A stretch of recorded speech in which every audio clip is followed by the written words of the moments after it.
আসসালামু আলাইকুম। সবাইকে স্বাধীন বাংলাদেশের শুভেচ্ছা।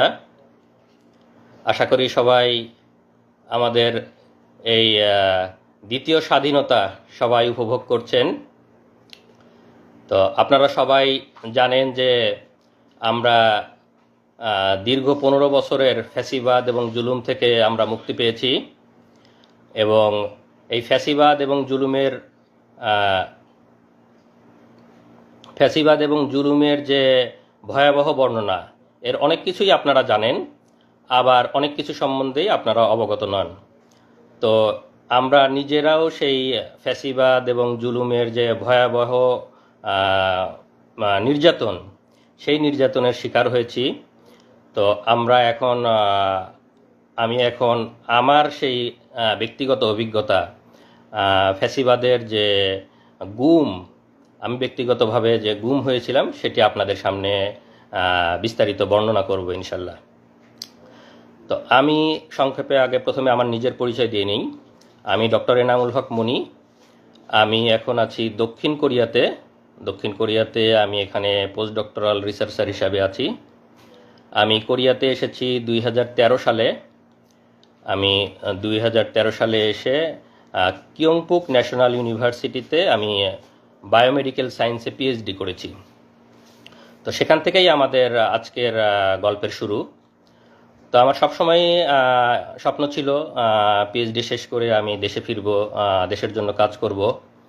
তো সেই স্বপ্ন নিয়েই আমার যখন পিএইচডির থিসিসের শেষ পর্যায়ে 2018 সালে, তখন আমি চেষ্টা করতেছিলাম যে দেশে ফেরার বা দেশে কোনো পজিশনের জন্য, বিশেষ করে ইউনিভার্সিটিতে আমার সবসময় ইচ্ছে ছিল। তো তখন আমি বিভিন্ন বিশ্ববিদ্যালয়ে দরখাস্ত করা শুরু করি, এবং তখন আমার শেরেবাংলা কৃষি বিশ্ববিদ্যালয় থেকে ইন্টারভিউর ডাক আসে। তখন আমি আমার পরিবারের সাথে কথা বলে আমি দেশে যাই আমার শেরেবাংলা কৃষি বিশ্ববিদ্যালয়ে ইন্টারভিউ দেওয়ার জন্য। তো ইন্টারভিউর ব্যাপারটা সংক্ষেপে বলে নেই যে ইন্টারভিউ যখন আমি যাই, তো সেখানে যতগুলো ক্যান্ডিডেট ছিল আমি একমাত্র ছিলাম যার পিএইচডি করা, বাকি কারোরই পিএইচডি করা। আপনারা জানেন যে বাংলাদেশের বিশ্ববিদ্যালয়গুলোর নিয়োগের অবস্থা, আন্ডার গ্র্যাজুয়েট শেষ করে বা মাস্টার শেষ করেই বিশ্ববিদ্যালয়ের শিক্ষক হিসাবে যোগদান করে। মেধার মূল্যায়ন বাংলাদেশের বিশ্ববিদ্যালয়গুলোতে হয় না। তো আমি যখন শেরেবাংলা কৃষি বিশ্ববিদ্যালয়ে ভাইবা দিলাম, ভাইবার পরে ভিসি স্যার আমাকে সরাসরি বলতেছে যে এনামুল, আসলে তোমার পিএইচডি আছে, আমরা বুঝতে পারতেছি তুমি কোয়ালিফাইড, কিন্তু আসলে আমাদের অনেক লিমিটেশন আছে, আমাদের কিছু সমস্যা আছে। তো ঠিক আছে, তুমি আরও চেষ্টা করো, ধন্যবাদ। মানে আমাকে পাশ কাটাই দিল এবং তাদের অপারগতা প্রকাশ করলো। বুঝতেছি তাদের আগে থেকে ক্যান্ডিডেট সিলেক্ট করা, আমি একমাত্র পিএইচডি ক্যান্ডিডেট হওয়া সত্ত্বেও আমাকে নিয়োগ দেওয়া হয় না। তো ভাইবা শেষ করে আমি মোটামুটি 1 মাসের ছুটি নিয়ে গিয়েছিলাম এখান থেকে, কোরিয়া থেকে। তো 1 মাস পরিবারের সাথে খুব সুন্দর সময় কাটাইছি। আমার ওয়াইফ, আমার বাচ্চা, আমার ছেলে তখন 2.5 বছর বয়স, সাপওয়ান, আমার বাবা মার সাথে পুরা 1 মাস সবার সাথে খুব সুন্দর সময় কাটায়। তারপরে যখন আমি ফেরার সময় হলো 1 মাস ছুটি শেষে, তো আপনারা জানেন যে 2018 সালের ডিসেম্বরে আমরা যে মিডনাইট ইলেকশন বলি, সেই মিডনাইট ইলেকশন হয়, এবং আমি যাই হলো 2018 অক্টোবরে। তো স্বাভাবিকভাবেই সেই সময় দেশে মানে ফ্যাসিবাদী সরকার চরম ধরপাকড় করতেছে, মিছিল মিটিং থেকে গ্রেপ্তার করতেছে, মানুষকে গুম করতেছে। এবং আমরা সবসময়ই ফ্যাসিবাদের বিরুদ্ধে সোচ্চার ছিলাম। বিদেশে থাকা অবস্থায় ফেসবুকে, বিভিন্ন মিডিয়াতে অনেক লেখালেখি করেছি। আমরা সবসময়ই হাসিনার এই জুলুম, ফ্যাসিবাদের বিরুদ্ধে আমরা সবসময় লেখালেখি করেছি, আমি ব্যক্তিগতভাবে লেখালেখি করেছি। তো এই কারণে হয়তো অনেকেরই আমি চক্ষুশূল ছিলাম, এবং হাসিনার যে গুম বাহিনী তাদের নজরে ছিলাম, সেটা তো আমি অবশ্য বুঝতে পারি নাই। তো ভাইবা শেষ করে আমি যখন কোরিয়ায় ফেরার জন্য ব্যাক করি, সেটা ছিল 21 অক্টোবর 2018 সালে। আমি আমার শ্বশুরবাড়ি জামালপুরের ইসলামপুর, সেখান থেকে ট্রেনে করে ঢাকায় আসি। আমার ফ্লাইট ছিল রাত 1টায়। তো আমি ঢাকায় রাত 8টায় পৌঁছাই যাই। তা আমার সাথে যেহেতু শর্ট ট্যুরে গেছি দেশে, আমার সাথে লাগেজ তেমন বেশি ছিল না, খুব ছোট লাগেজ। তো ভাবলাম যে রাত 8টায় পৌঁছায় গেছে, আমি একটু বিশ্রাম নিয়ে রাত 10টা-11টার দিকে এয়ারপোর্টে গেলেই হবে। তো এয়ারপোর্টের পাশেই আমার একটা ছোট ভাইয়ের বাসা। তো তার ওখানে যাই, তার ওখানে গিয়ে রাতের খাবার খাই। রাতের খাবার খাওয়ার পরে কিছুক্ষণ বিশ্রাম নেওয়ার পরে তারপরে যখন 10টা 10:30 বাজে তখন আমি সেখান থেকে রওনা দিই। তার বাসাটা একদম এয়ারপোর্ট সংলগ্ন এলাকায়। তো মাত্র 15 টাকা 20 টাকা রিক্সা ভাড়া দূরত্ব। তো আমি একা একাই গেছি, বাড়ি থেকেও ফ্যামিলির কাউকে নিয়ে যাইনি, যে একা একা তাদেরকে আবার ফেরত আসতে হবে। তো আমার সেই ছোটো ভাই বললো যে ভাই আমি আগাই দিয়ে আসবো নাকি আপনাকে। তাই বললাম থাক, এত রাতে দরকার নাই, তুমি থাকো, আমি একাই যেতে পারবো, আমার কাছে তো আর ভারী লাগেজ নেই। তো আমি লাগেজ নিয়ে, যেহেতু একদম এয়ারপোর্ট সংলগ্ন, আমি রিক্সা নিয়ে এয়ারপোর্টের দিক যাই। তো আপনারা জানেন যে যারা বিদেশে থাকে, যখন দেশে যাতায়াত করে অনেকেই অনেক কিছু দেয়, প্রয়োজনীয় ডকুমেন্ট, অনেক সময় জরুরি মেডিসিন, অনেকের অনেক কিছু দিতে হয়। তো আমাকেও স্বাভাবিকভাবেই 2-1 জন বলছে যে ভাই যাওয়ার সময় আমার এরকম একজন একটা ডকুমেন্ট দিবে, একজন বই দিবে, কিছু ওষুধ নিয়ে আসতে বলছে। তো তারা এয়ারপোর্টে ওয়েট করতেছে আমার জন্য, যে আমি গেলে ওখান থেকে দিয়ে দিবে। তো আমি সেই ছোটো ভাইয়ের বাসা থেকে বের হয়ে শুধু আমার ওয়াইফকে ফোন দিছি যে আমি খাওয়া দাওয়া করছি, তো রাত অনেক হয়ে গেছে, সে গ্রামে থাকে ইসলামপুরে, তো তোমরা আর রাত জাগো না, তোমরা ঘুমাই পড়ো, আমি পৌঁছায় তোমাকে ফোন দিব ইনশাল্লাহ।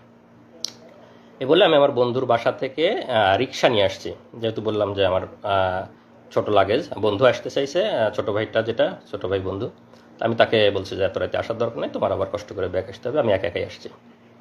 তা আসার পরে বিমানবন্দরের সামনের যে হাইওয়ে রাস্তা, রিক্সা যেহেতু আসছি, রিক্সা তো আর ভিতরে ঢুকবে না, এয়ারপোর্টের ভিতরে ঢুকবে না, বিমানবন্দরের সামনের যে রাস্তা ওখানে আমি রিক্সা আমাকে থামাই দিছে। তো আমি রিক্সাটাকে ভাড়া দিয়ে রাস্তার এই পাশে নামাই দিছে। আমি এখন রাস্তা ক্রস করে লাগেজ নিয়ে এয়ারপোর্ট এরিয়ার মধ্যে ঢুকবো। তো যখন জাস্ট ঢুকবো, রিক্সাটা থামায় ভাড়া দিয়ে আমি রাস্তা ক্রস করতে লাগছি। তো ওরা আগে থেকেই আমাকে মানে টার্গেট করেছিল, আগে থেকেই ওখানে এসে সবাই রেডি হয়েছিল।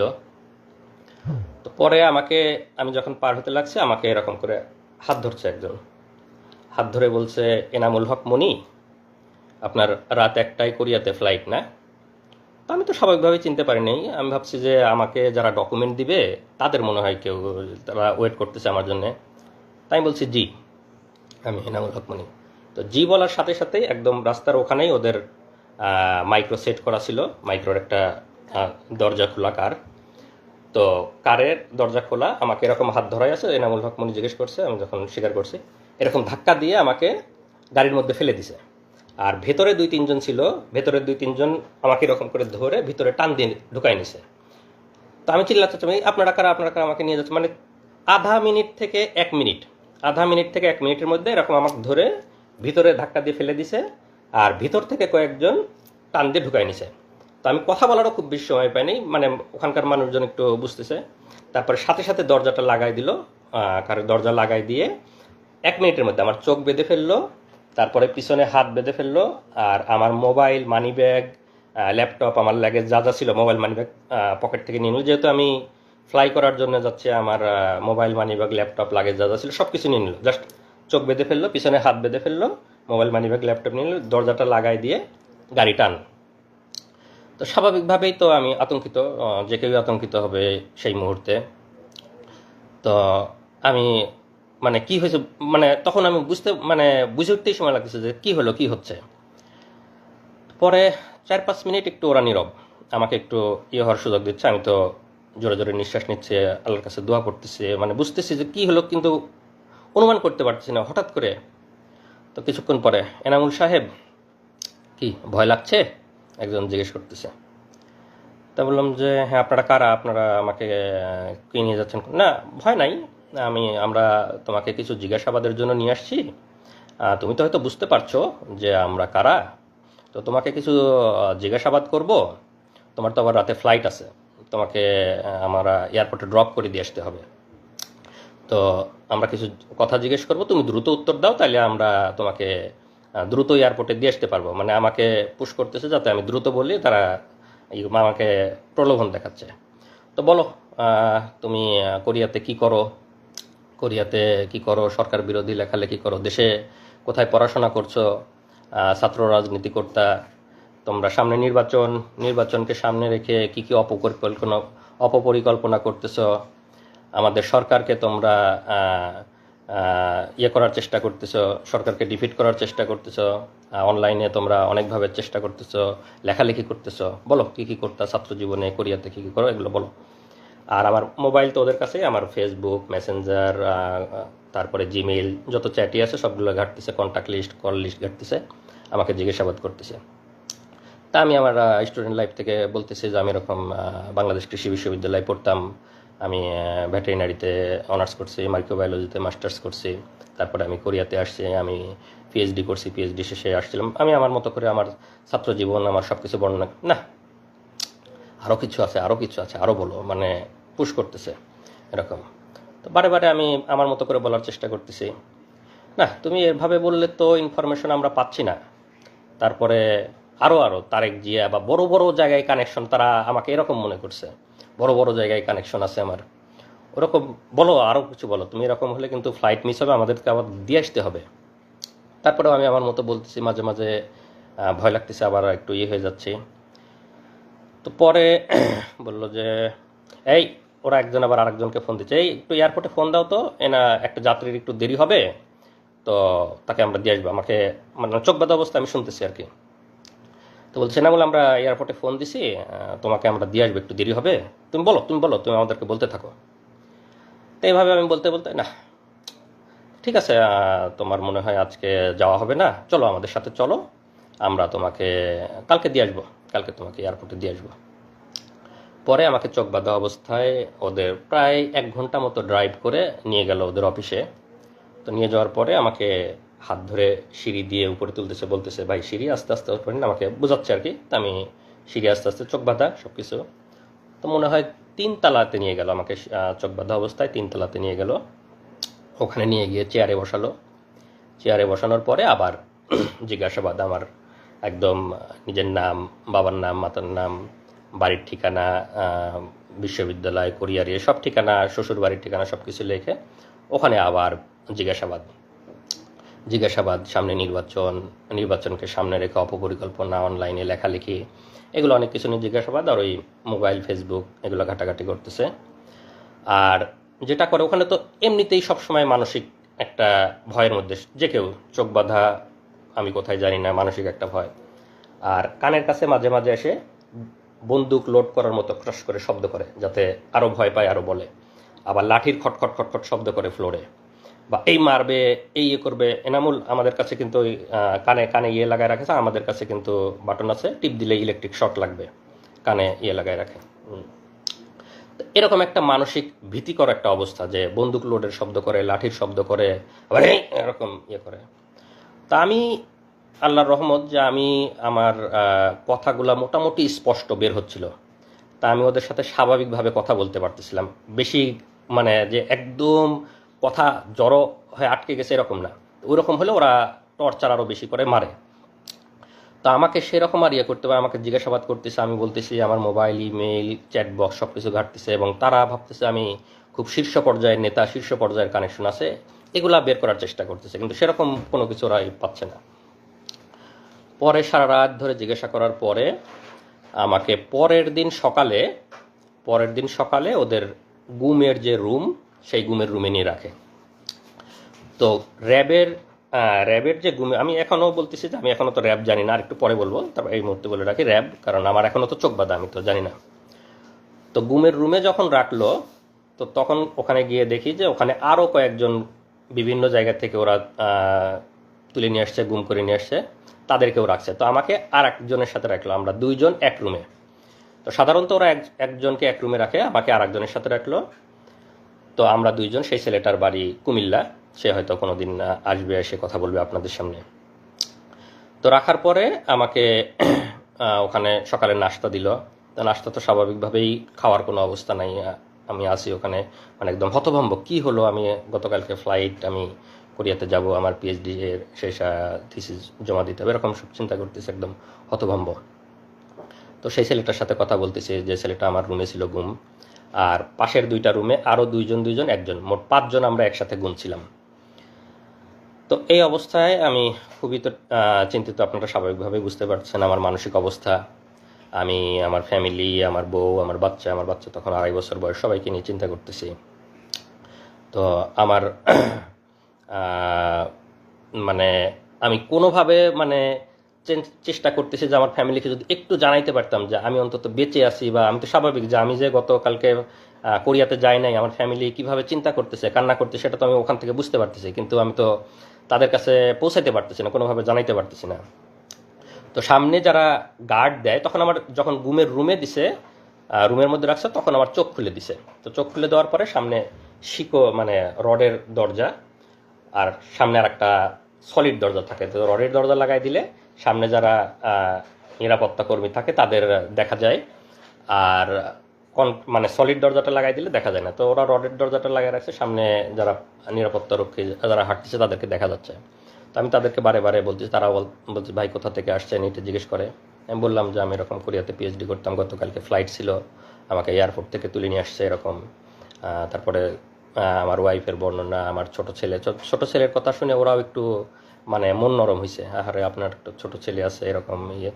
তো ওরা একটু মানে ভদ্র এবং আমাদের প্রতি খুবই সহমর্মী। তারাই করে ভাই আল্লাহ আল্লাহ করেন, কোনো কিছু হবে না। মানে অফিসারগুলা মানে টপ লেভেলের, মানে হাসিনা বাইসে বাইসে সবগুলা অফিসার একদম সর্বোচ্চ লেভেলের শুয়োরগুলোকে বসাইছে, কিন্তু যারা লোয়ার লেভেলের তারা অনেক মানে সিম্প্যাথেটিক এবং অনেক সহমর্মী, তারা আমাদের বিষয়গুলো বোঝে, তারা অনেক সান্ত্বনা দিচ্ছে, ভাই আল্লাহ আল্লাহ করেন ঠিক হয়ে যাবে ইনশাল্লাহ, কিছুই হবে না, এরকম বোঝানোর চেষ্টা। তো আমি ওদেরকে অনেক অনুরোধ করি, ভাই আমার ওয়াইফ ওদিকে কান্নাকাটি করতেছে, ভাই আমার ওরা মরে যাবে, আমি অনেক একটু ওদেরকে যদি জানাইতে পারতাম, ভাই আমার ওয়াইফ একটু জানান যে আমি অন্তত বেঁচে আছি, এইটুক জানান ভাই।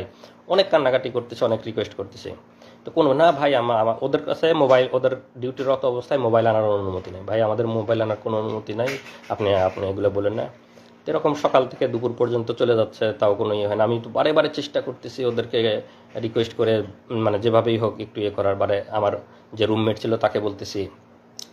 পরে এক সময় একটা মানে যে গার্ড ছিল তার একটি হয়েছে, তো বলতেছে যে ভাই ঠিক আছে, আপনি কাজ করেন, আপনার নাম্বারটা আমাকে বলেন, আপনার ওয়াইফের নাম্বার, আমার তো এখন ডিউটি, আমি ডিউটি শেষ করে গিয়ে আপনার ওয়াইফকে বলার চেষ্টা করব। তো আপনি নাম্বারটা বলেন, আপনি কাউকে বলেন না, আমি আপনার ছোট ছেলে আছে, এটা শুনে আমার অনেক মায়া লাগছে, আমি আপনার ওয়াইফকে বলার চেষ্টা করি। তো আমি তাকে আমার ওয়াইফের নাম্বারটা বলি। তো সে একটু ওয়াইফের নাম্বারটা কোথাও লিখে নেয় যে আমি ডিউটি শেষ করে গিয়ে চেষ্টা করবো আপনার ওয়াইফকে। আমি অনেক অনেক কান্নাকাটি করছি, অনেক রিকোয়েস্ট করছি।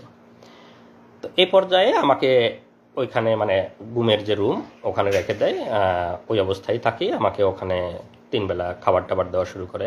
তো ওরা খাবারটা স্বাভাবিক খাবার দেয়, ওদের যে অফিসার্স মেসে যে রান্নাগুলো হয় সেই রান্নাগুলা প্রতি বেলায় এসে আমাদেরকে খাবারগুলো দিয়ে যায়, স্বাভাবিক খাবার, ভালো খাবার। অফিসার্স মেসে যে রান্না হয় সেগুলোই দিয়ে যায়। তো সকাল দুপুর রাত ওভাবে খাবার দিতে থাকলো, আমাকে ঘুমের রুমে ওভাবে রেখে দিল। তো এই পর্যন্ত আমার অধ্যায়ের একটু বিরতি, এরপরে আমার আরও বর্ণনা শুরু হবে।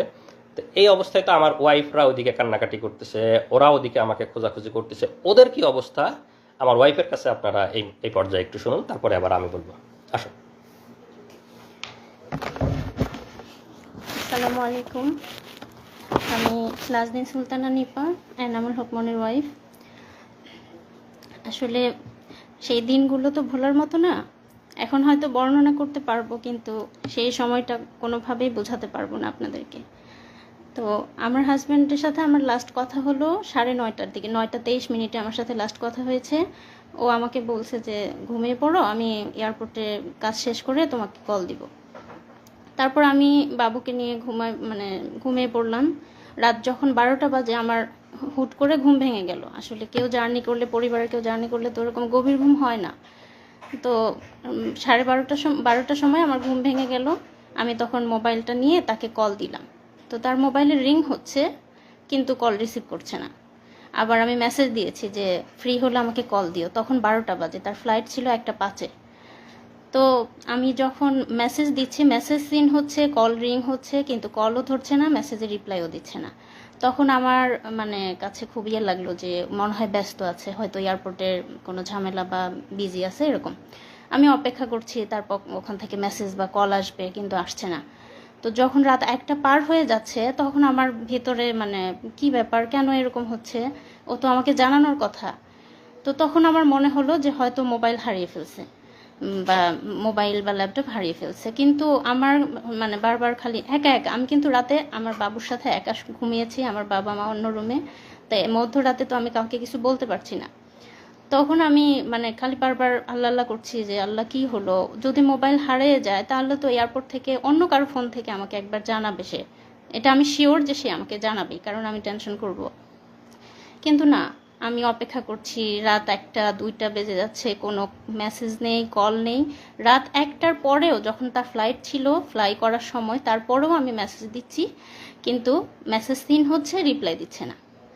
হ্যাঁ, তো আমার কাছে মানে তখন থেকেই আমার মানে খুব অস্থির লাগতেছে যে কিছু একটা হয়েছে, আমি শিওর। হয়তো মোবাইল হারাইছে বা কিডন্যাপ কিছু একটা হয়েছে। আমাদের বাংলাদেশে তো এসব মানে খুব কমন। তারপরে সারা রাত কেটে গেল ওইভাবে। আমি ফজরের নামাজ পড়ে যে ভাইয়ের বাসায় গিয়েছিল, ছোট ভাইয়ের বাসায়, তাকে কল দিলাম, দিয়ে বললাম যে ভাইয়া আমি তো ওর সাথে যোগাযোগ করতে পারছি না, আপনার সাথে মানে লাস্ট কি কথা হয়েছে, বা আপনি কি যোগাযোগ করেছিলেন তার সাথে? তখন সেই ভাই বলল যে না আপু, আমি তো ভাইকে রিকশায় উঠাই দিছি, আমি তার সাথে যেতে চাইছিলাম কিন্তু ভাই আমাকে না করলো। তো আমিও রাত্রিবেলা ফোন দিছি কয়েকবার, কিন্তু কথা হয় নাই। তারপরে তার কাছ থেকে শুনে আমার আরও ভয় লাগা শুরু হয়ে গেল। তখন আমি আমার যা, বাংলাদেশ কৃষি বিশ্ববিদ্যালয়ের প্রফেসর ডক্টর মার্জিয়া রহমান, তাকে কল দিলাম, ভাবিকে কল দিয়ে বললাম যে ভাবি এরকম রাতে কোনো যোগাযোগ হয়নি, সকালবেলাও কোনো পাচ্ছি না। তো সকালবেলা আর ভাবি মানে প্রথমে বলতেছে আমাকে যে ও তো খুব মন ভোলা, মনে হয় ফোন টোন হারিয়ে গেছে, তুমি চিন্তা করো না, ও ল্যান্ড করে কল দিবে ইনশাল্লাহ। তো তারপরেও মানে আমার মনের মধ্যে তো ধুকপুকুনি যায় না। আমি সেই ভাইয়ের বাসা যেহেতু এয়ারপোর্টের একদম সামনে, আমি ওনাকে রিকোয়েস্ট করলাম যে ভাই আপনি একটু এয়ারপোর্টে যেয়ে, এই আমার হাজব্যান্ডের পাসপোর্টের ছবি ছিল আমার কাছে, যেহেতু আমিও কোরিয়াতে যাওয়া আসা করতাম, তো তার ডকুমেন্ট আমার কাছে ছিল। তখন আমি ওই ভাইকে তার পাসপোর্টের ছবি দিলাম যে এই নাম্বার মানে এই নাম্বারের পাসপোর্ট হোল্ডার ঢুকেছে কিনা এয়ারপোর্টে একটু খোঁজ নেবেন। তো সেই ভাই তখন সকাল 7টার সময় এয়ারপোর্টে যায়, সেই নাম্বার দিয়ে খোঁজ নেয়, এবং তারা বলে যে না এই লোক এয়ারপোর্টে ঢোকে নাই। তখন সকাল 7টা বাজে। তখন হলো আমি আমার ভাবিকে আবার কল দিয়ে বললাম ভাবি এই অবস্থা, ও তো এয়ারপোর্টে ঢোকে নাই, আমি এরকম নিউজ পেলাম। তখন ভাবি বলল ঠিক আছে, আমিও তুমি ছবিটা পাঠাও পাসপোর্টের, আমিও খোঁজ নিচ্ছি, আমার অনেক স্টুডেন্ট আছে ওখানে। তারপর ভাবিও খোঁজ নিল এবং ভাবিও সেম উত্তর পেল। তারপর সবার টেনশন শুরু হয়ে গেল, তাহলে কোথায় গেল, কি হলো? তখন মানে ভাইয়া ভাবি আমি প্রথম জানাইছি আমাদের পরিবারে, আমার ভাসুর এবং যাকে, বাকিরা তো টেনশন করবে। তখন মানে ভাইয়া ভাবি তাদের মতো করে খোঁজ নিতে লাগলো, এবং এরপরেও মানে কোনো খোঁজ নাই। এদিকে মানে আমি বারবার শুধু ফোন টিপতেছি, আমার বাচ্চা খাচ্ছে না, আমার স্কুলে যাওয়ার সময় হয়েছে, আমি কোনো টাইম কয়টা বাজে আমি কিছুই জানি না। আমার মা হঠাৎ করে এসে বলতেছে স্কুলে যাবে না, এখনও তো খাইলে না, কখন যাবা? তখন আমি ঘড়ি দেখি যে 9:30 বাজে। ঠিক আছে, তো পরে আমি তখন প্রথম আমার মাকে বললাম যে আমি তো সাফওয়ানের আব্বুর সাথে কোনো যোগাযোগ করতে পারছি না। আমি প্রাইমারি স্কুলে জব করতাম, আমার নিজের স্কুল, আমার এলাকার। তো তখন আমার আম্মা শুনে তো মানে তখনই চিৎকার করে একদম কান্নাকাটি শুরু করে দিছে, এবং আস্তে আস্তে আমার অন্যান্য ভাসুর, আমার ভাইয়েরা যারা ঢাকায় থাকে, আমার কাজিনরা, এবং আমার হাজবেন্ডের যে ফ্রেন্ডগুলোর সাথে আমার মানে যোগাযোগ করা, কি 2-1 জনের সাথে যোগাযোগ করলাম, সবাইকে তখন জানালাম যে তাকে খুঁজে পাওয়া যাচ্ছে না, তার সাথে কোনো যোগাযোগ হচ্ছে না। এবং কোরিয়াতে যারা যে ইউনিভার্সিটিতে উনি পিএইচডি করেছেন তাদেরকেও জানালাম। তখন তারাও এদিকে খোঁজ নিল। আমার হাজবেন্ডের কোরিয়াতে ল্যান্ড করার কথা ছিল সকাল 11টায়, মানে কোরিয়ান টাইম 11টায়, বাংলাদেশ টাইম হচ্ছে সকাল 8টায়। তো আমি যখন সকাল 8টা পার হয়ে গেল, তো সে ল্যান্ড করে নাই, এই খোঁজ পেলাম। এদিক কোরিয়া থেকেও মানে এয়ারপোর্টে খোঁজ নিচ্ছে তারা যে এরকম পাসপোর্ট হোল্ডার কেউ ল্যান্ড করছে কিনা, না তারাও মানে নেগেটিভ অ্যান্সার পারলো। এবং তারপর থেকে আমরা পুরোপুরি ধরে নিলাম সে মিসিং হয়েছে, কোনোভাবে কিডন্যাপ অথবা মলম পার্টি এই টাইপের কিছু একটা হবে। আমরা কখনোই কল্পনা করি নাই যে এটা রাজনৈতিক কিছু বা মামলা মোকদ্দমা মানে এই টাইপের কিছু হবে, গুম টাইপের, আমরা কখনোই ভাবি নাই। তারপরে হ্যাঁ, সকাল তো পার হয়ে দুপুর হয়ে গেল। আমার ভাসুর ময়মনসিংহ থেকে, আমার ভাসুর প্রফেসর মাহমুদুল আলম, তিনি হচ্ছে ঢাকায় গেলেন। আমার কাজিনরা, তার ফ্রেন্ডরা সবাই যে যার মতো করে হসপিটালে, থানা, রেলওয়ে স্টেশনে, যেখানে যেখানে খোঁজা দরকার, এয়ারপোর্টের সামনে প্রত্যেকটা দোকানে দোকানে জিজ্ঞেস করেছে, ছবি দেখিয়ে জিজ্ঞেস করেছে যে এনাকে দেখছে কিনা। মানে তখন আমাদের অবস্থা এমন যে কোনো একটা অ্যাক্সিডেন্ট হয়েছে বা কিডন্যাপ কিছু একটা হয়েছে, এরকম কোনো ধরনের ক্লু, কোনো মেসেজ, কোনো কল কিছুই পাইনি আমরা। তারপর সারাটা দিন এভাবে চলে গেল এবং বারবার টিভিতে নিউজ মানে দেখতেছি যে কোনো অজ্ঞাত লাশের খবর আসতেছে কিনা, এই টাইপের মনের মধ্যে কত চিন্তা আসতেছে বলার মতো না। তারপরে যাই হোক সারা দিন চলে গেল, কোনো খোঁজ পেলাম না। রাত পার হয়ে গেল, 22 তারিখ দিবাগত রাত, মানে রাত যখন 12টা বাজে, মানে 23 তারিখ শুরু হলো, রাত 12টার সময় আমার হাজবেন্ডের নাম্বার থেকে আমার মোবাইলে কল আসলো। আমার মোবাইলটা যেহেতু ওরা নিয়ে নিছে, আমাকে যখন কিডন্যাপ করছে, গুম করছে, তখনই তো আমার মোবাইল ল্যাপটপ নিয়ে নিছে। আমার মোবাইল তো ওদের কাছে, আমার মোবাইল থেকে ওকে কল দিছে। হ্যাঁ, আমাকে কল দেওয়ার পরে মানে তারা বলতেছে যে আপনি কি এনামুল হক মনির ওয়াইফ? আমি বললাম যে হ্যাঁ, আমরা তো তাকে খুঁজে পাচ্ছি না, এই নাম্বার আপনি কোথায় পেলেন, এই ফোন কোথায় পেলেন? তখন সেই পুলিশ, মানে আমরা তো জানতাম না পুলিশ, মানে ওপর পাশ থেকে আমাকে বলছে যে বুঝতেই তো পারছেন আমরা, মানে ও আমাদের কাছে আছে, আমরা হচ্ছে মানে ওকে কিডন্যাপ করেছি, তো আমি যেভাবে যেভাবে বলবো আপনি সেভাবে সেভাবে কাজ করেন, তাহলে আমরা ওকে ভালো মানে ছেড়ে দিব, তার কোনো ক্ষতি হবে না, কিছু হবে না। আমি আর জাস্ট আপনাদের একটু কল রেকর্ডটা শুনে, আমি সেই সময় মানে সে ওই সময় মনে করছে যে কিডন্যাপার, তো কিডন্যাপার যেহেতু, তাহলে তো কিডন্যাপারের কথা পুলিশকে বলতে হবে। তো পুলিশকে বলার জন্য ও ওই সময় কলটা রেকর্ড করছে, যে পরে পুলিশের কাছে যা সকালে বলবে যে আমার হাজবেন্ডকে কিডন্যাপাররা কিডন্যাপ করছে, এই যে আপনাদের কল রেকর্ড, সেই হিসাবে কল রেকর্ড করছে। তো সেই কথাটা কি ছিল আপনারা শোনেন, ওর কল রেকর্ডটা আছে, কল রেকর্ডটা আমরা এখন লাইভের এখানেই প্লে করে দিচ্ছি।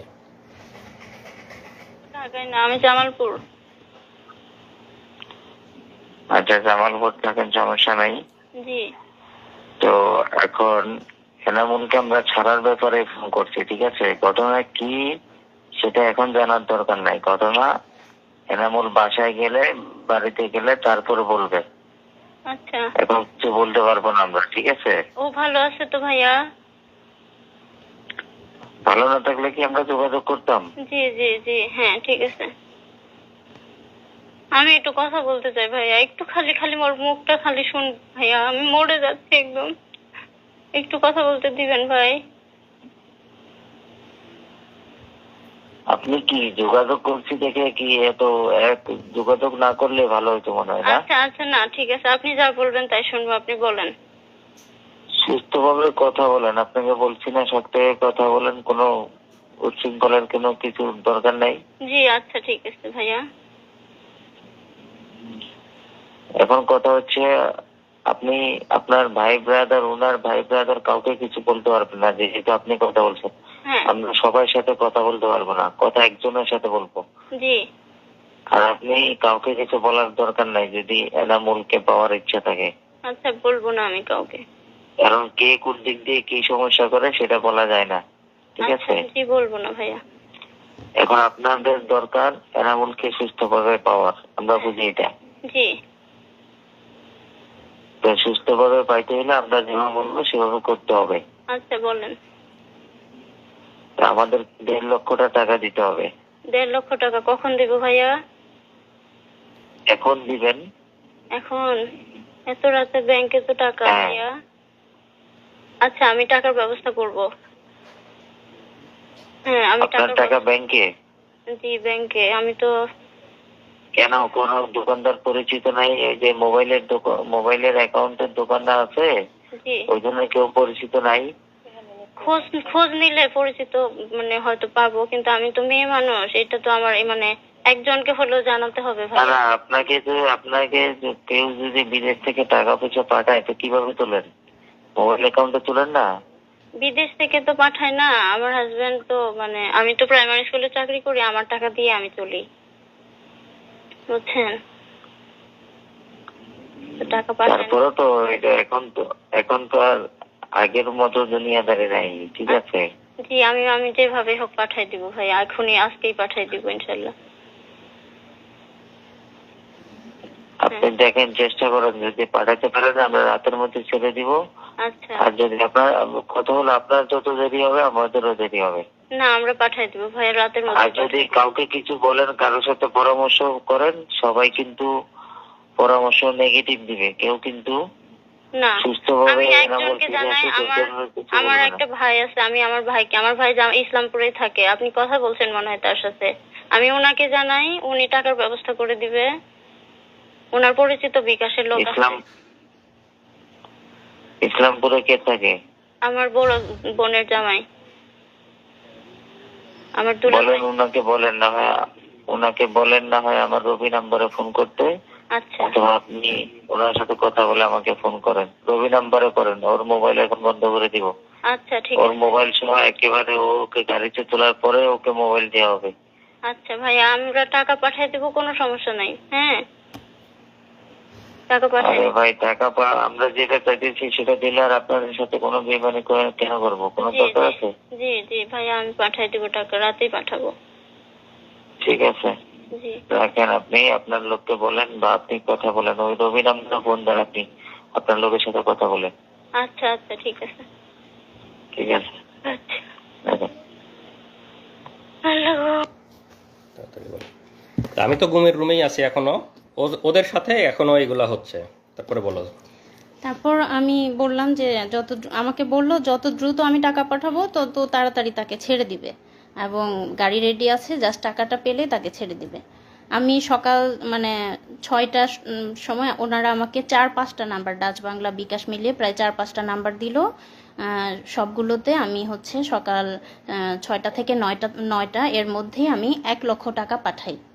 ঠিক আছে, যেহেতু শুক্রবার ছিল আর আমি অনেক রিকোয়েস্ট করছিলাম যে আমাদের কাছে এত বেশি টাকা নাই, আপাতত 1 লাখ, মানে আর শুক্রবার তো বিকাশ থেকে বেশি পাঠাতে পারছি না। এখানে আমি একটু অ্যাড করে দেই। ওরা যখন আমাকে জিজ্ঞাসাবাদ করতেছিল তখন আমার ফিনান্সিয়াল অবস্থা বোঝার চেষ্টা করতেছিল, মানে এটা ওদের গুম, কিডন্যাপ, ক্রসফায়ার, র্যাবের বিজনেস, র্যাব ডিবির বিজনেস। ওরা গুম করে নিয়ে গিয়ে ফিনান্সিয়াল অবস্থা বুঝে, আর্থিক অবস্থা বুঝে, মানে ক্রসফায়ার দিবে না বা মেরে ফেলবে না, এই বিনিময়ে ফ্যামিলির অবস্থা বুঝে যার কাছে যত পারে মানে টাকা পয়সা মানে বিজনেস করে নেয়।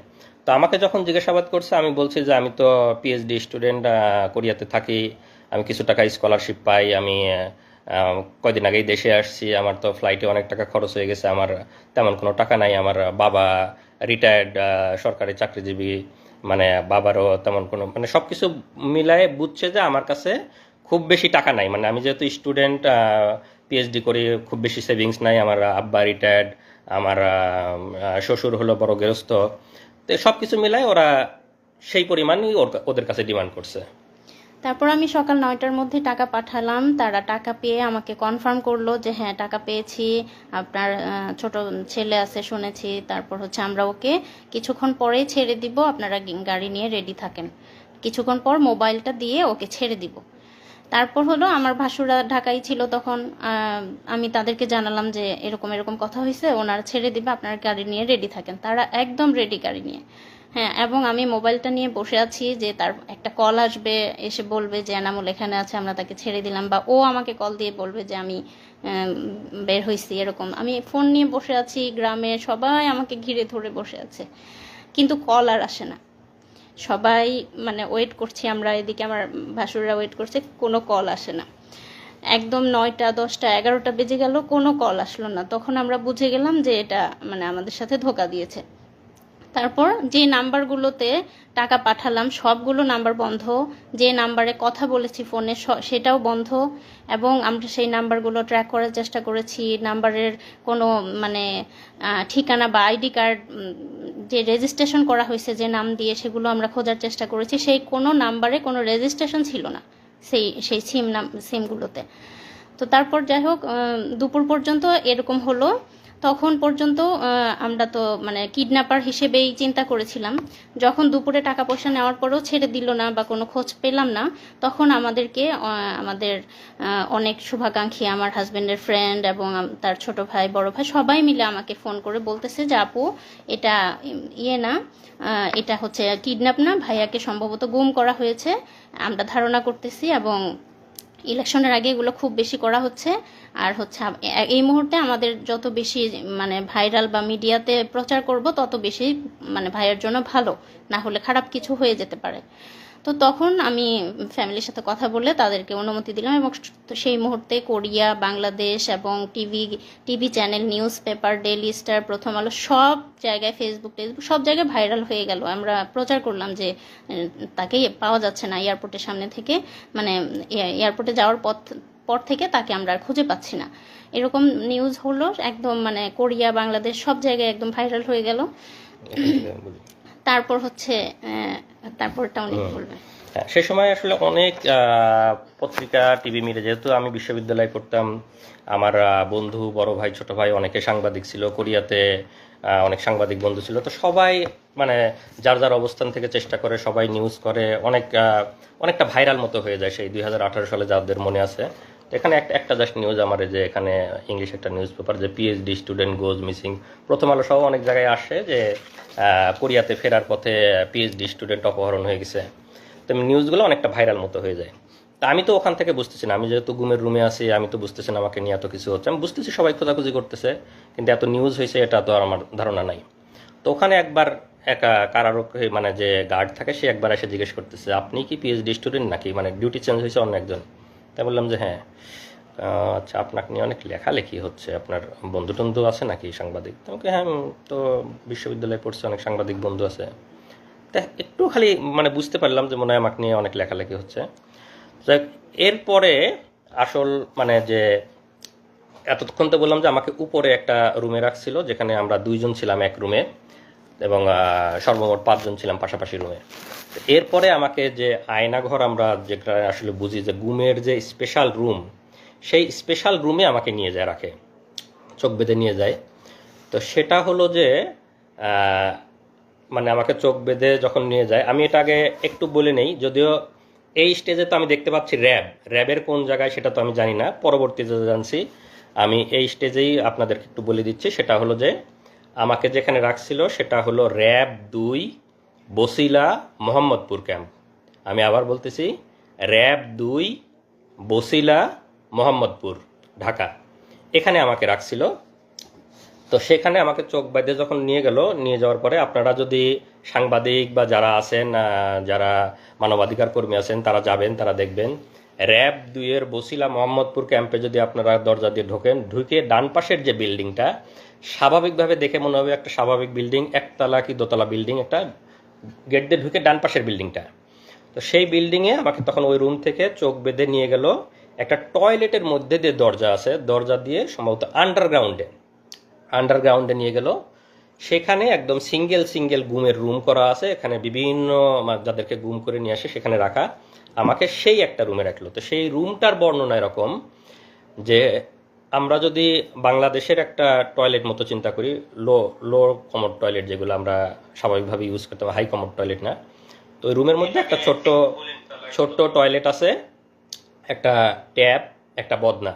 তার মানে আপনার টয়লেট বা প্রস্রাব করার জন্য বাইরে যেতে হচ্ছে না, ওখানে টয়লেট করা যাবে।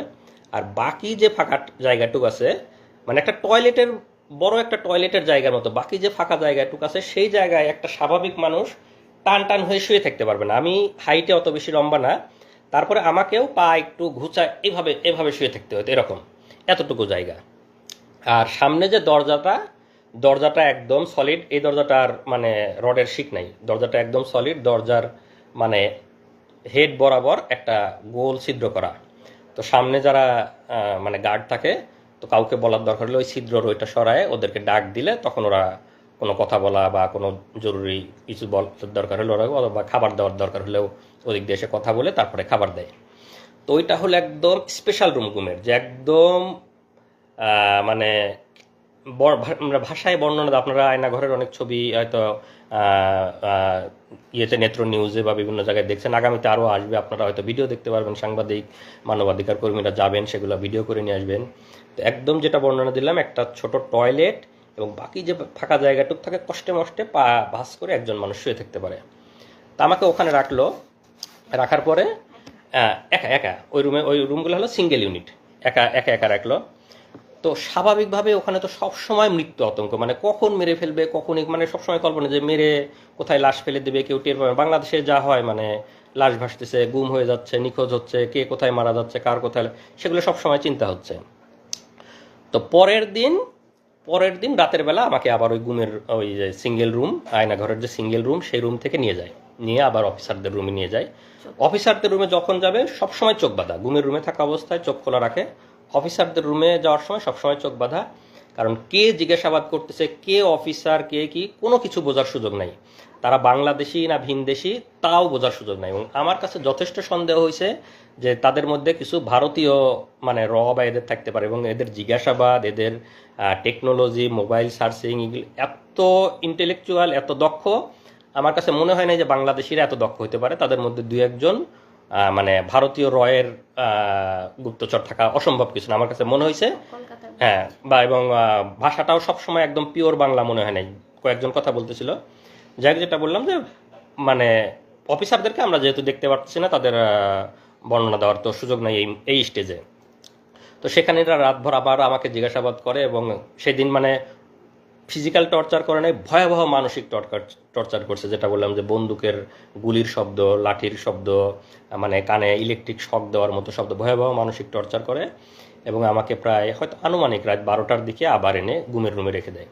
তো সেই দিন আমি মানে মোটামুটি এমনিতে অনেক আতঙ্ক ভয়, সেদিন মনে হলো যে আজকে মনে হয় খারাপ কিছু করতে পারবো। ওদের জিজ্ঞাসাবাদের ধরন বা সব কিছু মিলায় খুব মানে ভীতিকর একটা অবস্থা। তো এসে কোনো মতো শুয়ে আছে, ঘুমাই না, ঘুম তো আসার কোনো সুযোগই নাই ওখানে। তো যে অবস্থা, হয়তো ক্লান্ত হয়ে গেলে চোখটা একটু বুঝে আসে। তা আমাকে শেষ রাতের দিকে, রাত 4:30 বাজে, তখন আবার আইসে দরজায় মানে র্যাবের একজন নক করছে, ভাই আপনি আসেন, আপনাকে নিয়ে দ্রুত অপারেশনে যাইতে হবে। তখন তো আমার বুকের মধ্যে একদম মানে চিৎ করে উঠছে যে এত রাতে অপারেশন, মানে তখন তো এমনিতে সব সময় মৃত্যু চিন্তা, ক্রস ফায়ারের চিন্তা, মানে আমাকে শুধু দরজায় ডাক দিছে, আপনি বের হয়ে আসেন, আপনাকে নিয়ে অপারেশনে জানতে হবে। তখন আমি পুরাপুরি শিওর যে ভাই মানে মনে হচ্ছে যে আমাকে ক্রস ফায়ারের দেওয়ার জন্য ডাক, অপারেশন, র্যাবের অপারেশন এত রাতে আর কি হবে। তখন রাত 4টে 4:30 বাজে, আমি বুঝতেছি ফজরের সময় হয়ে যাচ্ছে। তখন আমি ওদেরকে বললাম, মানে ওই সময় তো চিল্লা চেঁচামেচি করেও কোনো লাভ নাই, মানে কেউ তো শোনার নাই। তখন আমি ওদেরকে বললাম যে ভাই একটু দেরি করেন, এখনই তো মানে আজান হয়ে যাবে, আমি ফজরের নামাজটা পড়ে নিই, আমি নামাজটা পড়ে বের হই। জীবনের মানে আমি একদম পুরাপুরি শিওর। আমি এখন হয়তো বলতে বলতে আমাদের অশ্রু শুকাই গেছে, মানে প্রথম যখন বলতাম আমি কান্নাকাটি করতাম আমার ওয়াইফের কাছে, সবার কাছে যখন বর্ণনা করছি, এখন বলতে বলতে মানে আমার অশ্রু শুকাই গেছে, হয়তো বা সেই এক্সপ্রেশনটা আসতেছে না যে মানে প্রথম দিকের আমার কি অবস্থা ছিল। আমি শতভাগ শিওর যে আমাকে ক্রস ফায়ারের জন্য নিয়ে যাচ্ছে, শুধু বলছে যে আপনি বের হন, আপনাকে নিয়ে অপারেশনে যেতে হবে। তা আমি ওদেরকে বললাম যে ভাই আমাকে একটু সময় দেন, আমি নামাজটা পড়ে বের হই, জীবনের শেষ নামাজ আমি পড়ে বের হই। আমি একদম মানে চিল্লা চেঁচামেচি করতেছি, চিল্লা চেঁচামেচি করে তো কেউ শোনার নাই। তো পরে আমি সুন্দর করে অজু করছি, অজু করে যখন টয়লেটে নিয়ে গেছে, ওরা চোখ বেঁধে হাত ধরে ধরে নিয়ে যায়। ওখানে গিয়ে আমি একটা খোয়া পাইছি, আমাদের যে খোয়া থাকে, তো খোয়াতে আমি টয়লেটের দেয়ালে মানে একটা নাম্বার লিখে, মানে আমার ওয়াইফের নাম্বারটা লিখে আসছি। মানে আমার কাছে মনে হচ্ছে যে আমাকে তো ক্রস ফায়ার দিয়ে দেবে, আমার ওয়াইফ বা আমার ফ্যামিলি মেম্বার কেউ কোনোদিন জানতেও পারবে না আমি কোথায় ছিলাম, কিভাবে মারা গেছি। যদি কেউ কোনোদিন পরবর্তীতে গুম হয়ে এই টয়লেটে আসে, এই নাম্বারটা যদি দেখে, তাহলে হয়তো সে একটু বুঝতে পারবে, তাহলে হয়তো সে আমার ওয়াইফকে হয়তো একদিন ফোন দিয়ে যায়, এই নাম্বারটা ওখানে পাইছিলাম, আপনি কি আপনার এই নাম্বারটা আমি টয়লেটে পাইছি। এরকম মনে হচ্ছে যে কোনোভাবে যদি একটু জানাইতে পারতাম তাদেরকে যে আমাকে আজকে মেরে ফেলতে যায়, বা এরকম ফিলিংস। তা আমাকে বলে যে ভাই তাড়াতাড়ি করেন, আপনি তাড়াতাড়ি নামাজ পড়েন, আপনি তাড়াতাড়ি নিয়ে যেতে হবে, স্যাররা ওয়েট করতেছে।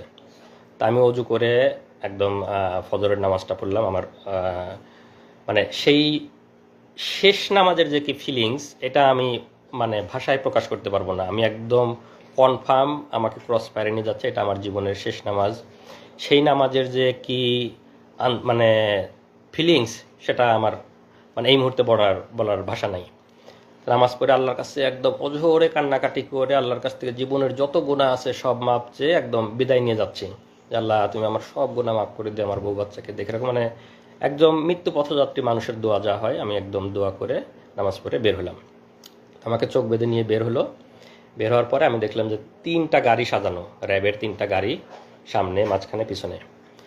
তো 3টা গাড়ি সবাই অস্ত্রসজ্জিত হয়ে ওখানে দাঁড়ায় আছে র্যাবেরিয়ে, কেউ হয়তো কাটার নিয়ে দাঁড়ায় আছে, কেউ হাতুড়, কেউ এরকম।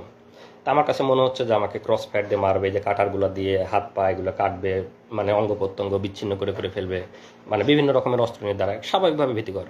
তা আমাকে চোখটা এমনি বাইদে, ওখানে একটু দেখার মানে চোখটা খোলা ছিল জন্য সবগুলো দেখছিল, আমাকে চোখ বাইদে মাঝখানের গাড়িতে তুললো, ওরা সামনের গাড়ি পিছনের গাড়ি, মাঝখানের গাড়িতে আরও কিছু উঠলো, আমাকে নিয়ে গাড়ি নিয়ে টান দিল। এটা হলো হয়তো ভোর 5টা মতো বা 4:30 থেকে 5টা আনুমানিক আর কি।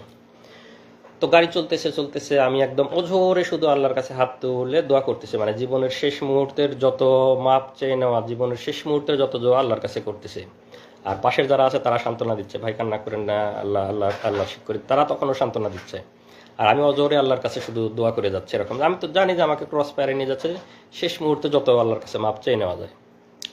তো এইভাবে প্রায় 1 ঘন্টা মতো গাড়িটা চললো। চলার পরে কোথায় যেন থামলো, তো আমার যেহেতু চোখ বাঁধা আমি তো বুঝতে পারতেছি না কোথায় থামলো। তো গাড়ি থামানোর পরে ওরা মনে হলো যে 10-15 মিনিট কোথায় যেন গেছে আশেপাশে, মানে আমার সাথে 2-1 জন রেখে বাকিরা কোথায় যেন গেল 10-15 মিনিট। তো 10-15 মিনিট পরে এসে আমাকে গাড়ি থেকে নামানোর পরে তো তখন আমাকে যেহেতু এয়ারপোর্ট থেকে তুলে নিয়ে গেছিলো, আমার লাগেজ, আমার ল্যাপটপের ব্যাগ সব কিছু আমার হাতে, আমার লাগেজটা ধরাই দিল, কাঁধে ল্যাপটপের ব্যাগটা দিল, আমার মোবাইলটা দেয়নি, মোবাইলটা দিলে যদি কোথায় কল দেই। তো ওই সময় আমার চোখটা খুলে দিল। চোখ যখন খুলে দিল তখন আমি দেখি আমাকে নামাই দিছে বিমানবন্দর স্টেশন, এয়ারপোর্টের অপোজিটে যে বিমানবন্দর স্টেশনের সামনে নামাই দিছে।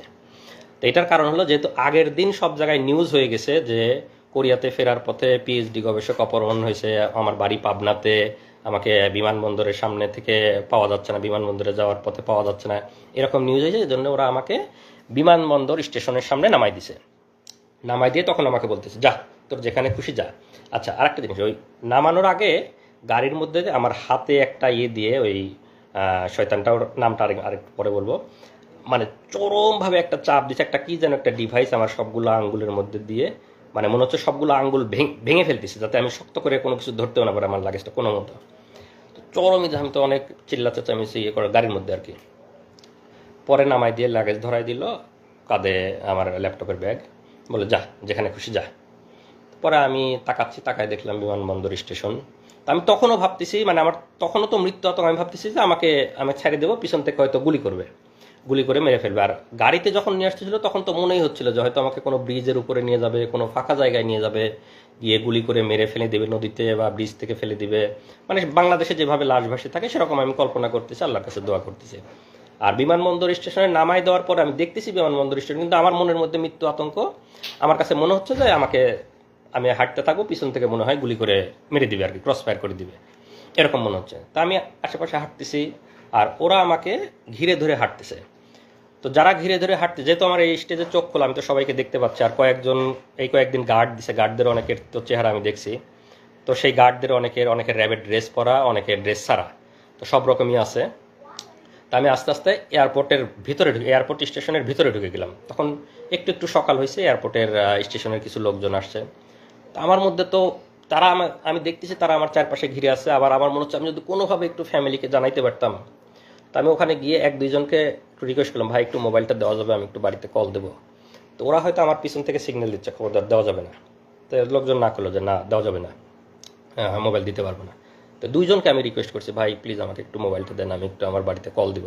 মানে ওরা দেখতেছি আমি ওদেরকে দেখতেছি, কিন্তু তারপর আমি রিকোয়েস্ট করতেছি, তো ওদের হয়তো সিগন্যাল পায়, সে আর দেয় নেই। তো আমি স্টেশনে আরেকটু হাঁটতেই যে আমাকে প্রথমে হাত ধরে তুলে নিয়ে গেছিল, ওর নামটা আরেকটু পরে বলবো, যেহেতু এখনো পর্যন্ত আমি তো জানি না সে কে, তো যখন জানবো তখনই বলবো। যে আমাকে বিমানবন্দরে হাত ধরে তুলে নিয়ে গেছিল, যে শুয়োরটা, সেই এসে আবার আমার হাত ধরে বলতেছে, এই আপনার নামে গোপন রিপোর্ট আছে, আপনারা সরকার বিরোধী লেখালেখি করেন, আপনারা নির্বাচনকে সামনে রেখে অপপরিকল্পনা করতেছেন। তো আপনাকে আমরা অ্যারেস্ট করতে আসছি, আমাদের কাছে গোপন রিপোর্ট ছিল যে আপনি এই মুহূর্তে এয়ারপোর্ট স্টেশনে আসবেন। আর ওই যে আমাকে গাড়িতে 10-15 মিনিট রেখে ওরা কোথায় যেন গেছিলো, ওরা গিয়ে একটা ট্রেনের টিকিট কেটে নিয়ে আসছে। ট্রেনের টিকিট কেটে আমার ল্যাপটপের ব্যাগের মধ্যে ঢুকাই দিছে, যে আমি এইমাত্র পাবনার ঈশ্বরদী থেকে ট্রেনে করে এসে বিমানবন্দর স্টেশনে নামলাম। যেহেতু আগের দিন মানে সব সংবাদ মাধ্যমে নিউজ হয়ে গেছে যে আমার বাড়ি পাবনাতে, আমি বিমানবন্দর থেকে উধাও হয়ে গেছি। তো ওরা ট্রেনের টিকিট কেটে দিয়েছে যে আমি ট্রেনে করে পাবনা ঈশ্বরদী থেকে এয়ারপোর্ট স্টেশনে এসে নামলাম। তো আমাকে ধরার পরে আপনার নামে রিপোর্ট আছে, আমার ল্যাপটপের ব্যাগ থেকে ট্রেনের টিকিটটা বের করলো। বের করে ওদেরই কিছু লোকজন সেট করা আছে এয়ারপোর্টের ওখানে, স্টেশনের ওখানেই। তো তাদেরকে দেখাচ্ছে, এই যে দেখেন ভাই, ওদের ট্রেনের টিকিট দেখাচ্ছে এরকম, যে দেখেন ট্রেনের টিকিট, আমাদের কাছে গোপন তথ্য ছিল, এই এখন ঈশ্বরদী থেকে এখানে আসবে, সেই গোপন তথ্যের ভিত্তিতে আমরা আমরা ওকে ধরতে আসছি, তো আপনারা সাক্ষী থাকলেন না। এইটা হলো আমার ট্রেনের টিকিট, কারণ আমি যে জামালপুর থেকে ইসলামপুর থেকে গেছিলাম তারিখ সহ, এটা আমার ট্রেনের টিকিট, যে আমি বিমানবন্দরে 3 দিন আগে গেছিলাম, এটা আমার ট্রেনের টিকিট। আর ওরা একটা ট্রেনের টিকিট কেটে ওই সময় আমার ব্যাগের মধ্যে ঢোকাই দিছিল। তো ঢোকাই দিয়ে লোকজনকে দেখালো যে ট্রেনের টিকিট আপনারা সাক্ষী থাকলেন, ও এখন ঈশ্বরদী থেকে আসছে, এই সময় আমরা ওকে ধরে নিয়ে যাচ্ছি। তো কয়েকজন সাক্ষী রাখতে হয় ওখানে, ওদেরই দু একজন পানের দোকানদার বা আশেপাশে যারা, এই যে আপনাদের নাম দাম লিখে নিয়ে গেলাম, আপনারা সাক্ষী। হ্যাঁ, সাবিনা কনফেকশনারি, বিমানবন্দর স্টেশনে একটা সাবিনা এখনো আছে কিনা জানি না। তো ওইখান থেকে আমাকে ওদের দু একজন সাক্ষী লিখিত রাখলো। আর ওখানে লোকজন আবার ওদেরই লোকজন নাটক সাজাচ্ছে, ওরা দেখাচ্ছে যে ওই মোবাইল বের করে, এই যে দেখেন ভাই ফেসবুকে এরা বিভিন্ন সরকার বিরোধী লেখালেখি করে, যে ফেসবুকে আপনারা দেখেন এরা বিভিন্ন গুজব ছড়ায়, মানে সরকার বিরোধী অপপ্রচার করে, এরকম মানে লোকজনকে বলতেছে। আর লোকজন অনেকে আগে আসে, হায় রে সরকার এত উন্নয়ন করে তারপরেও ছেলেরা সরকারের বিরুদ্ধে লেখে, এরকম দু একজন বলতেছে। তা আমি ওদেরকে আবার, আপনারা ওদের লোক, আপনারা যান, আপনারা মানে ওদের এখানে নাটক করতেছেন, আমি ওদেরকে চিল্লাপাল্লা করতেছি।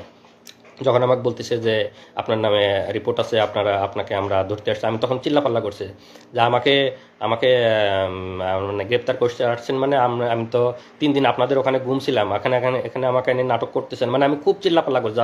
আশেপাশের লোকজন অন্তত যাতে জানে যে আমাকে ওরা 3 দিন ধরে ঘুম করে। আমার খালি মনে হচ্ছে কেউ যদি আমার একটু ছবি তুলে মানে টিউজে দেয় বা ফেসবুকে দেয়, অন্তত আমার ফ্যামিলি বা পরিচিত কারো না কারো নজরে আসবে। আমি খুব চিল্লাপাল্লা করছি, ভাই আমাকে গুম করে রাখছিল, এরা আমাকে গুম করে রাখছিল, আমাকে ক্রস ফায়ারে দিবে, ভাই আমাকে মারি ফেলবে, কেউ আমার একটু ছবি তোলেন, কেউ একটু ফেসবুকে দেন, আমি এরকম ওরা আমার মুখ চাপে ধরার চেষ্টা করছে, চুপ চুপ চুপ এরকম, মানে 2-1টা কিল ঘুষিয়ে দিছে আমাকে। তো ওরা ওদের মতো তাড়াতাড়ি সাক্ষী নিয়ে আমাকে আবার বিমানবন্দর স্টেশন থেকে টেনে ঢেরে বের করে নিয়ে আসতো। আমাকে যখন বের করে নিয়ে আসতো তখনও আমি চিল্লাপাল্লা করতেছি, ভাই কেউ আমার একটা ছবি তোলেন, ভাই কেউ আমার একটা ছবি তোলেন, আমাকে ওরা নিয়ে যাচ্ছে, আমাকে গুম করে রাখছিল, কেউ একটু আমার ছবি তুলে একটু দেন, এরকম আমি বলতেছি। কিন্তু কেউই তো সাহস করে আর মানে মোবাইল বের করে ছবি তুলতে পারতেছে না। তো ওরা নিয়ে এসে বিমানবন্দরের সামনে যে ওদের আবার গাড়ি দাঁড় করায়, আমাকে একটু আগেই তো ওদের গাড়িতে করে নিয়ে আসছে, আবার গাড়িতে করে নিয়ে আবার চোখ বেঁধে ওদের যে ক্যাম্প সেখানেই নিয়ে গেল। তো এই পর্যায়ে নিয়ে যাওয়ার পরে নিয়ে গেল, তখন তো সকাল হয়ে গেছে। তো ওখানে যাওয়ার পরে কিছুক্ষণ পরে আমাকে এই প্রথম অফিসারটা তার রুমে নিয়ে গেল, আমাকে ডাক দিয়ে নিয়ে গেল যে আমার সাথে এখন তো যেহেতু মানে হয়ে গেছে, ওখানে নিয়ে যাওয়ার পরে ওরা আবার আমি তো জানি না সংবাদ সম্মেলন, যেহেতু আমি ঘুমে ওদের ওখানে আছি, ওরা জানে, ওরা বলবে যে এই সময় আপনারা জানেন সবাই যে সংবাদ সম্মেলন করলো। ওরা সংবাদ সম্মেলন ডাকে, সব সাংবাদিক ডাকে, সব ওদের, যেহেতু তখন তো দালাল মিডিয়া ছিল, এখন ইনশাল্লাহ মিডিয়া সত্য কথা বলবেন, আপনারা সত্য কথা লিখবেন। তো মিডিয়াতে প্রচার করলো যে এই সেই কথিত পিএইচডি গবেষক, সে আসলে কোরিয়াতে কোনো পিএইচডি করতো না, তারা সরকার বিরোধী অপপ্রচার করত, সরকার বিরোধী লেখালেখি করত, সে গোপনে আজকে কোরিয়াতে পালাই যেতে লাগছিল, আমরা গোপন তথ্যের ভিত্তিতে বিমানবন্দর স্টেশন থেকে তাকে গ্রেপ্তার করে নিয়ে আসছি। তো এরকম সরকার মানে তাদের মতো করে সাজায় তারা সংবাদ সম্মেলন করে বিভিন্ন মিডিয়াতে দিয়ে দেওয়ার পরে ওখানে আমি তো এগুলো জানি, যেহেতু আমাকে ওখানে রাখছে, তারপরে আমাকে অফিসারটা তার রুমে ডাকলো চোখ খোলা অবস্থায়, এই প্রথম। তো তখন যখন আমাকে ডাকছে তখন আমি প্রথমবারের মতো তার মানে রুমে ঢোকার আগে তার নেম প্লেটটা একবার দেখে গেছি যে কে।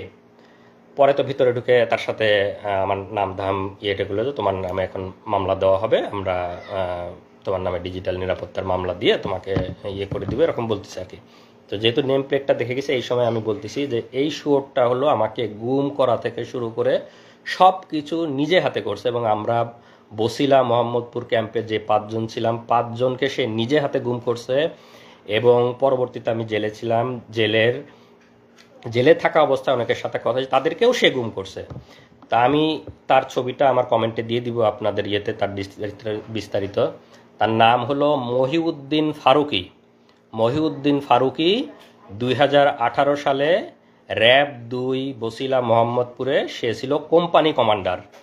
পরবর্তীতে সে ওখান থেকে চলে যায় হলো পুলিশ সদর দপ্তরের সাপ্লাই শাখার এআইজি ছিল। এতটুকু পর্যন্ত তার ইনফরমেশন আমি জানি। এটা হলো মহিউদ্দিন ফারুকি। এটা হলো মহিউদ্দিন ফারুকীর ছবি। আমরা জাস্ট ছবিটা আপনাদেরকে দেখাচ্ছি, আমি পরবর্তীতে আমার কমেন্টে দিয়ে দেবো বিস্তারিত। এইটা হলো সেই মহিউদ্দিন ফারুকী। এই শোর আমাকে গুম করছে এবং আমার সাথে যারা 5 জন ছিল তাদেরকে নিজ হাতে গুম করছে। মহিউদ্দিন ফারুকী 2018 সালে র্যাব 2-এর কোম্পানি কমান্ডার, পরবর্তীতে পুলিশ সদর দপ্তরে সাপ্লাই শাখার এআইজি ছিল। আপনারা এর লিখে রাখবেন এবং এর ব্যাপারে আপনারা অবশ্যই তো অ্যাকশন নেবেন যারা মানবাধিকার কর্মী এবং যারা আছেন আইন শৃঙ্খলা রক্ষাকারী বাহিনী। তো আমাকে ওই সময় একবার জিজ্ঞাসাবাদ যেহেতু করে, আমি ওর নেম প্লেটে দেখে গেছি। তো পরবর্তীতে ওখান থেকে আমাকে ওখানেই রেখে দেয়, এদিকে সংবাদ সম্মেলন টিয়ে করে আর কি। আর এর ব্যাপারে আরেকটু বলে রাখি, মহিউদ্দিন ফারুকী এরা তো হলো যে আমাদের নামে বিভিন্ন রকম অপবাদ দিয়ে আমাদেরকে মানে কালার করার বা আমাদেরকে অপমানিত করার চেষ্টা করেছে। এই মহিউদ্দিন ফারুকী আপনারা নাম দিয়ে সার্চ দিবেন, মহিউদ্দিন ফারুকী নাম দিলেই দেখবেন এর নামে বিভিন্ন রিপোর্ট আইছে। পুলিশ সদর দপ্তরের সাপ্লাই শাখার এআইজি থাকা অবস্থায় নারী কেলেঙ্কারিতে এক মহিলাকে, সে অবিবাহিত মানে বিবাহ বহির্ভূত মহিলাকে নিয়ে এসে সে নিয়মিত তার সাথে শারীরিক সম্পর্ক করত তার অফিসেই, এবং সেই মহিলা এক পর্যায়ে প্রেগনেন্ট হওয়ার পরে সে মহিলাকে কোনোভাবে জোর করে ওষুধ খাওয়ায় অ্যাবর্শন করানোর পরে পরবর্তীতে আবার সে শারীরিক সম্পর্ক করতে থাকে, মহিলাটা আবার প্রেগনেন্ট হয়। পরবর্তীতে যখন সে আবার জোর করে অ্যাবর্শন করাতে যায়, তখন মহিলাটাও কোনোভাবে, উনি হয়তো আমার এই লাইভ যদি কোনোভাবে শুনে থাকে, মহিলাটাও কোনোভাবে হয়তো কোনো পাওয়ারফুল কারো মানে পরিচিত, সে তখন সেটা মানে মামলা করে তার নামে এবং সংবাদ সম্মেলন এটে করে। এই মানে শোরের নামে আপনারা সার্চ দিলেই পাবেন মহিউদ্দিন ফারুকী ভ্রূণ হত্যা মামলা, তার নামে 2টা না 3টা মামলা হয়েছে এবং সে তখন সাময়িক বরখাস্ত। র্যাব সদর দপ্তর মানে পুলিশ সদর দপ্তর সাপ্লাই শাখার এআইজি থাকা অবস্থায় তখন থেকেই সে সাময়িক বরখাস্ত। এগুলো হলো এদের চরিত্র। এরা হলো এরকম মানে বিবাহ বহির্ভূত এরকম মানে ব্যভিচার এগুলা নিয়ে থাকে এবং তারা আমাদের নামে বিভিন্ন রকম অপবাদ দেওয়ার চেষ্টা করে এবং তখন থেকেই মানে মানে সাময়িক বরখাস্ত অবস্থায় আছে। এগুলো হলো এদের বাস্তব চরিত্র। তো ওখান থেকে তারপরে আমাকে যখন ওখানে রাখে, সংবাদ সম্মেলন করার পরে আমাকে নিয়ে পেপার পত্রিকায় ওদের মতো করে ভুয়া রিপোর্ট দেয়। এবং ওই দিন রাতে আমি যেহেতু বিমানবন্দরে চিল্লা চেঁচামেচি করছি যে আমাকে ওরা গুম করে রাখছিল, আমাকে কেউ ছবি তোলেন, কেউ আমার একটা ছবি তুলে রাখেন, আমাকে এরকম বলছি। তো তখন ওই দিন রাতে ওরা এইটা বুঝতে পারছে যে আমি লোকজনকে বলে দেওয়ার চেষ্টা করছি, ওদেরকে ধরা খাওয়ানোর চেষ্টা করছি। তো ওই দিন রাতে আমাকে ভয়ানক টর্চার করছে, শারীরিক টর্চার, যে তুই খুব চালাক না, তুই আমাদেরকে ধরাই দেওয়ার চেষ্টা করছিস যাতে আমরা ধরা পড়ে যাই, আমরা তোকে গুম করছি, এরকম চিল্লা চেঁচামেচি মানে অনেক অকথ্য ভাষায় গালিগালাজ করছে এবং ওই দিন রাতে আমাকে টর্চার করছে। তো টর্চারটা এরকম, রাতের বেলা আমি বলি আসলে, ওই দিন রাতে আমাকে চোখ বেঁধে ওদের আবার রুমে নিয়ে যায়, মানে দিনে চোখ খোলা ছিল, রাতের বেলা চোখ বাঁধা অবস্থায় আবার রুমে নিয়ে যায়। রুমে নিয়ে গিয়ে আমার এভাবে 2 হাতটা এরকম বাঁধে, এখানে হাত বাঁধে, আমার 2 পা বাঁধে, 2 পা এবং 2 হাত বাঁধে। আমার এই হাতের মধ্যে দিয়ে এই দিক দিয়ে একটা বাঁশ মতো ঢুকায়, আমি তো চোখ বাঁধা দেখতে পাচ্ছি না, বাঁশ মতো এরকম আড়াআড়ি ঢুকাই দেয় এবং আমার পায়ের উপরে এখানেও আড়াআড়ি একটা বাঁশ মতো রেখে দেয়। তো 2টা বাঁশ, আমার পায়ের 2 পায়ের উপর আড়াআড়ি একটা, আমার হাতের উপর আড়াআড়ি একটা। আর এই 2 বাঁশের উপরে মানে এই বাঁশের উপরে 2-4 জন, ওই বাঁশের উপরে 2-4 জন এরকম দাঁড়ায়, মানে রুটি বলার মতো, যেরকম মানে আমরা যেরকম বেলন দিয়ে রুটি বলি এইরকম একদম চাপ দিয়ে এরকম বলতেছে। আমি তো চিল্লাই করছি। যখন চিল্লাচ্ছি তখন আমার মুখের মধ্যে গামছা গুঁজে দিছে যাতে মানে চিৎকার বাইরে না যায়, আমার মুখের মধ্যে চিল্লাচ্ছি। পরে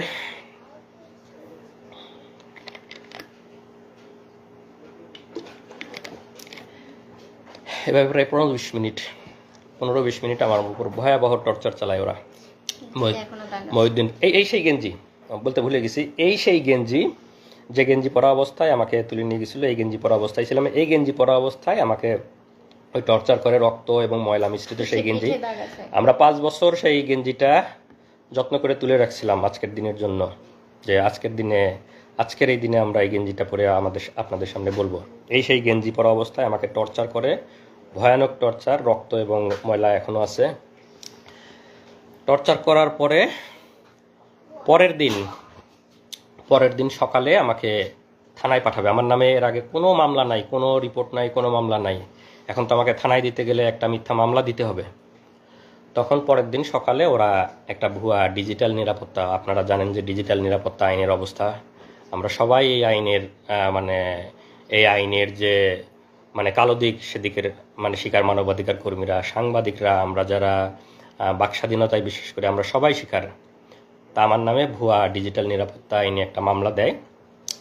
মামলা দিয়ে সকালে আমাকে থানায় পাঠাবে। থানায় পাঠানোর আগে আমার তো এই ড্রেসটার অবস্থা খুবই খারাপ, রক্ত ময়লা সব কিছু ভর্তি। তো এইটা পরে যখন আমি থানায় যাব, থানা থেকে যখন কোর্টে উঠবো, তখন তো সবাই দেখবে আমার অবস্থা। তখন ওরা করে কি, আমার যেহেতু লাগেজ ওদের কাছেই, আমাকে এয়ারপোর্ট থেকে তুলে নিয়ে গেছে, লাগেজ তো ওদের কাছেই, লাগেজে আমার জামা কাপড় আছে, লাগেজ থেকে অন্য একটা গেঞ্জি নিয়ে আসলো। অন্য একটা গেঞ্জি নিয়ে এসে আমাকে বললো যে এটা চেঞ্জ কর। এটা খুলে আমাকে ফ্রেশ যে একটা গেঞ্জি, সেই একটা গেঞ্জি পরতে দিল, এই গেঞ্জিটা পর। তো আমার হাত পায়ের আমার ওঠার মতো অবস্থা নাই, কোনো মতে ওরাই পরাই দিল। আমি কোনো মতো করে পরে গেঞ্জিটা চেঞ্জ করে এই গেঞ্জিটা আমার লাগেজে, ভাগ্যিস এই গেঞ্জিটা ওরা আমার লাগেজে দিয়ে রাখছিল, এটাই করে লাগেজেই ফেলে দিয়ে রাখছে। পরবর্তীতে তো আমি জেল থেকে বের হওয়ার পরে যখন লাগেজ নিয়েছি, তখন আসলে এই গেঞ্জিটা আবার পাইছি। তো আমাকে ফ্রেশ একটা গেঞ্জি পরায়ে আমাকে থানায় পাঠায় দেয়। থানায় পাঠায় দিয়ে সেখানে যেটা বললাম যে আমার নামে মিথ্যা ডিজিটাল নিরাপত্তা আইনে মিথ্যা মামলা দেয়। মামলা দেওয়ার পরে আমি তো থানায় এসে, এদিকে তো আমার পরিবার খোঁজাখুঁজি করতেছে যে সংবাদ সম্মেলন ওরা যাচ্ছে, দেখতে পাইছে যে আমাকে গ্রেপ্তার দেখাইছে, কিন্তু এখনও ওদের সাথে আমার দেখা হয় নাই। আমি তো বুঝতে পারতেছি না যে আমাকে গ্রেপ্তার পেপার পত্রিকায় মিডিয়া, কারণ আমি তো আমার জগতে। তো এই পর্যায়ে ওরাও খোঁজাখুঁজি করতেছে। তো এখন ও একটু সংক্ষেপে বলুক যে ওদের থানায় আসার পরের অভিজ্ঞতা। তার আমার কথা শেষ হয়েছিল যে আমার থেকে টাকা নিল, টাকা নেওয়ার পর তারা কনফার্ম করলো যে টাকা পেয়েছি, একটু পরে ছেড়ে দিব। তো আমরা ওয়েট করছি, আর কোনো খবর নাই। এরপরে যখন অনেক বেশি ভাইরাল হলো, তারপর হচ্ছে আমার কাছে ওই যে আমার হাজবেন্ড বললো না যে যারা গার্ড দিচ্ছিল তাদেরকে অনেক রিকোয়েস্ট করছে, তো সেখানকার একজন আমাকে কল দিয়ে বলছে যে আমি আপনার হাজবেন্ডের ব্যাপারে জানি, উনি ভালো আছে, উনি মারা যায় নাই, উনি ঠিক আছে, আপনারা চিন্তা করিয়েন না। তো আপনারা যে এত একদম ভাইরাল করে ফেলতেছেন, ম্যাসাকার করতেছেন, এই সেই করতেছেন, এগুলা কইরেন না, যত করবেন তত ক্ষতি হবে, এরকম করে আমাকে বলছে। তো তারপর আমি বললাম আমাকে তো কিডন্যাপের কথা বলে টাকা নিছে, তো এগুলা কারা তাহলে? পরে বলে তাই নাকি, টাকা নিছে, আপনারা টাকা দিছেন কেন? তারপরে আমি বললাম আমি তো জানি না, আমাকে বলছে কিডন্যাপ করছি, টাকা দেন, টাকা দিছি, কিন্তু তাকে আর ফিরিয়েও দেয় নাই এবং ফোন নাম্বারও বন্ধ। তখন সেই পুলিশ অফিসার বলছে না, কিডন্যাপ করা হয় না, সে ডিবির হেফাজতে আছে এবং তাকে সম্ভবত অ্যারেস্ট দেখানো হতে পারে 2-1 দিন পরে। আপনারা যারা লাইভটা দেখতেছেন একটু শেয়ার করেন, যাতে বাকি সবাই আসলে যে ফ্যাসিবাদ এবং গুম এরা যে কতটা ভয়াবহ, সবাই যেন জানতে পারে। হাসিনার ফ্যাসিবাদের শাসন এবং হাসিনার গুম নিয়ে সবাই যেন জানতে পারে। আপনারা সবাই লাইভটা একটু শেয়ার করে দিন, যাতে সবার কাছে এই ইনফরমেশনগুলো পৌঁছায় যায়। তো ওই পুলিশটা আমাকে ফোন দিয়েছিল হলো দুপুর 11:30 থেকে 12টার এদিকে। তো আমাদের অবস্থাটা এমন ছিল, আমরা কাউকে বিশ্বাস করতে পারছি না তখন, কারণ কিডন্যাপের কথা বলে টাকা নিল, আবার পুলিশ ফোন করে আমাকে বলতেছে যে আপনারা এত ভাইরাল কেন করতেছেন। তো তখন আমাদের মনে হচ্ছে যে ওরা আমাদেরকে বাধা দেওয়ার জন্য হয়তো বা মিথ্যা কথা বলতেছে, আমাদের মনের ভেতরে সেই ধুকপুকুনি কমে নাই। তারপরে যাই হোক সারাদিন চলে গেল। বিকাল 3টা 2:45 থেকে 3টা এর মধ্যে হচ্ছে আমার ভাসুর, আমার যারা ঢাকায় ছিল, আমার ভাসুর আমাকে ফোন দিয়ে বলল যে সংবাদ সম্মেলন করে ওরা তো মনিকে অ্যারেস্ট দেখাইছে। তো ইয়েতে কি রেলওয়ে থানায় অ্যারেস্ট দেখাইছে। আর আমরা হচ্ছে তার জিডি করছিলাম হচ্ছে দক্ষিণ খান থানায়।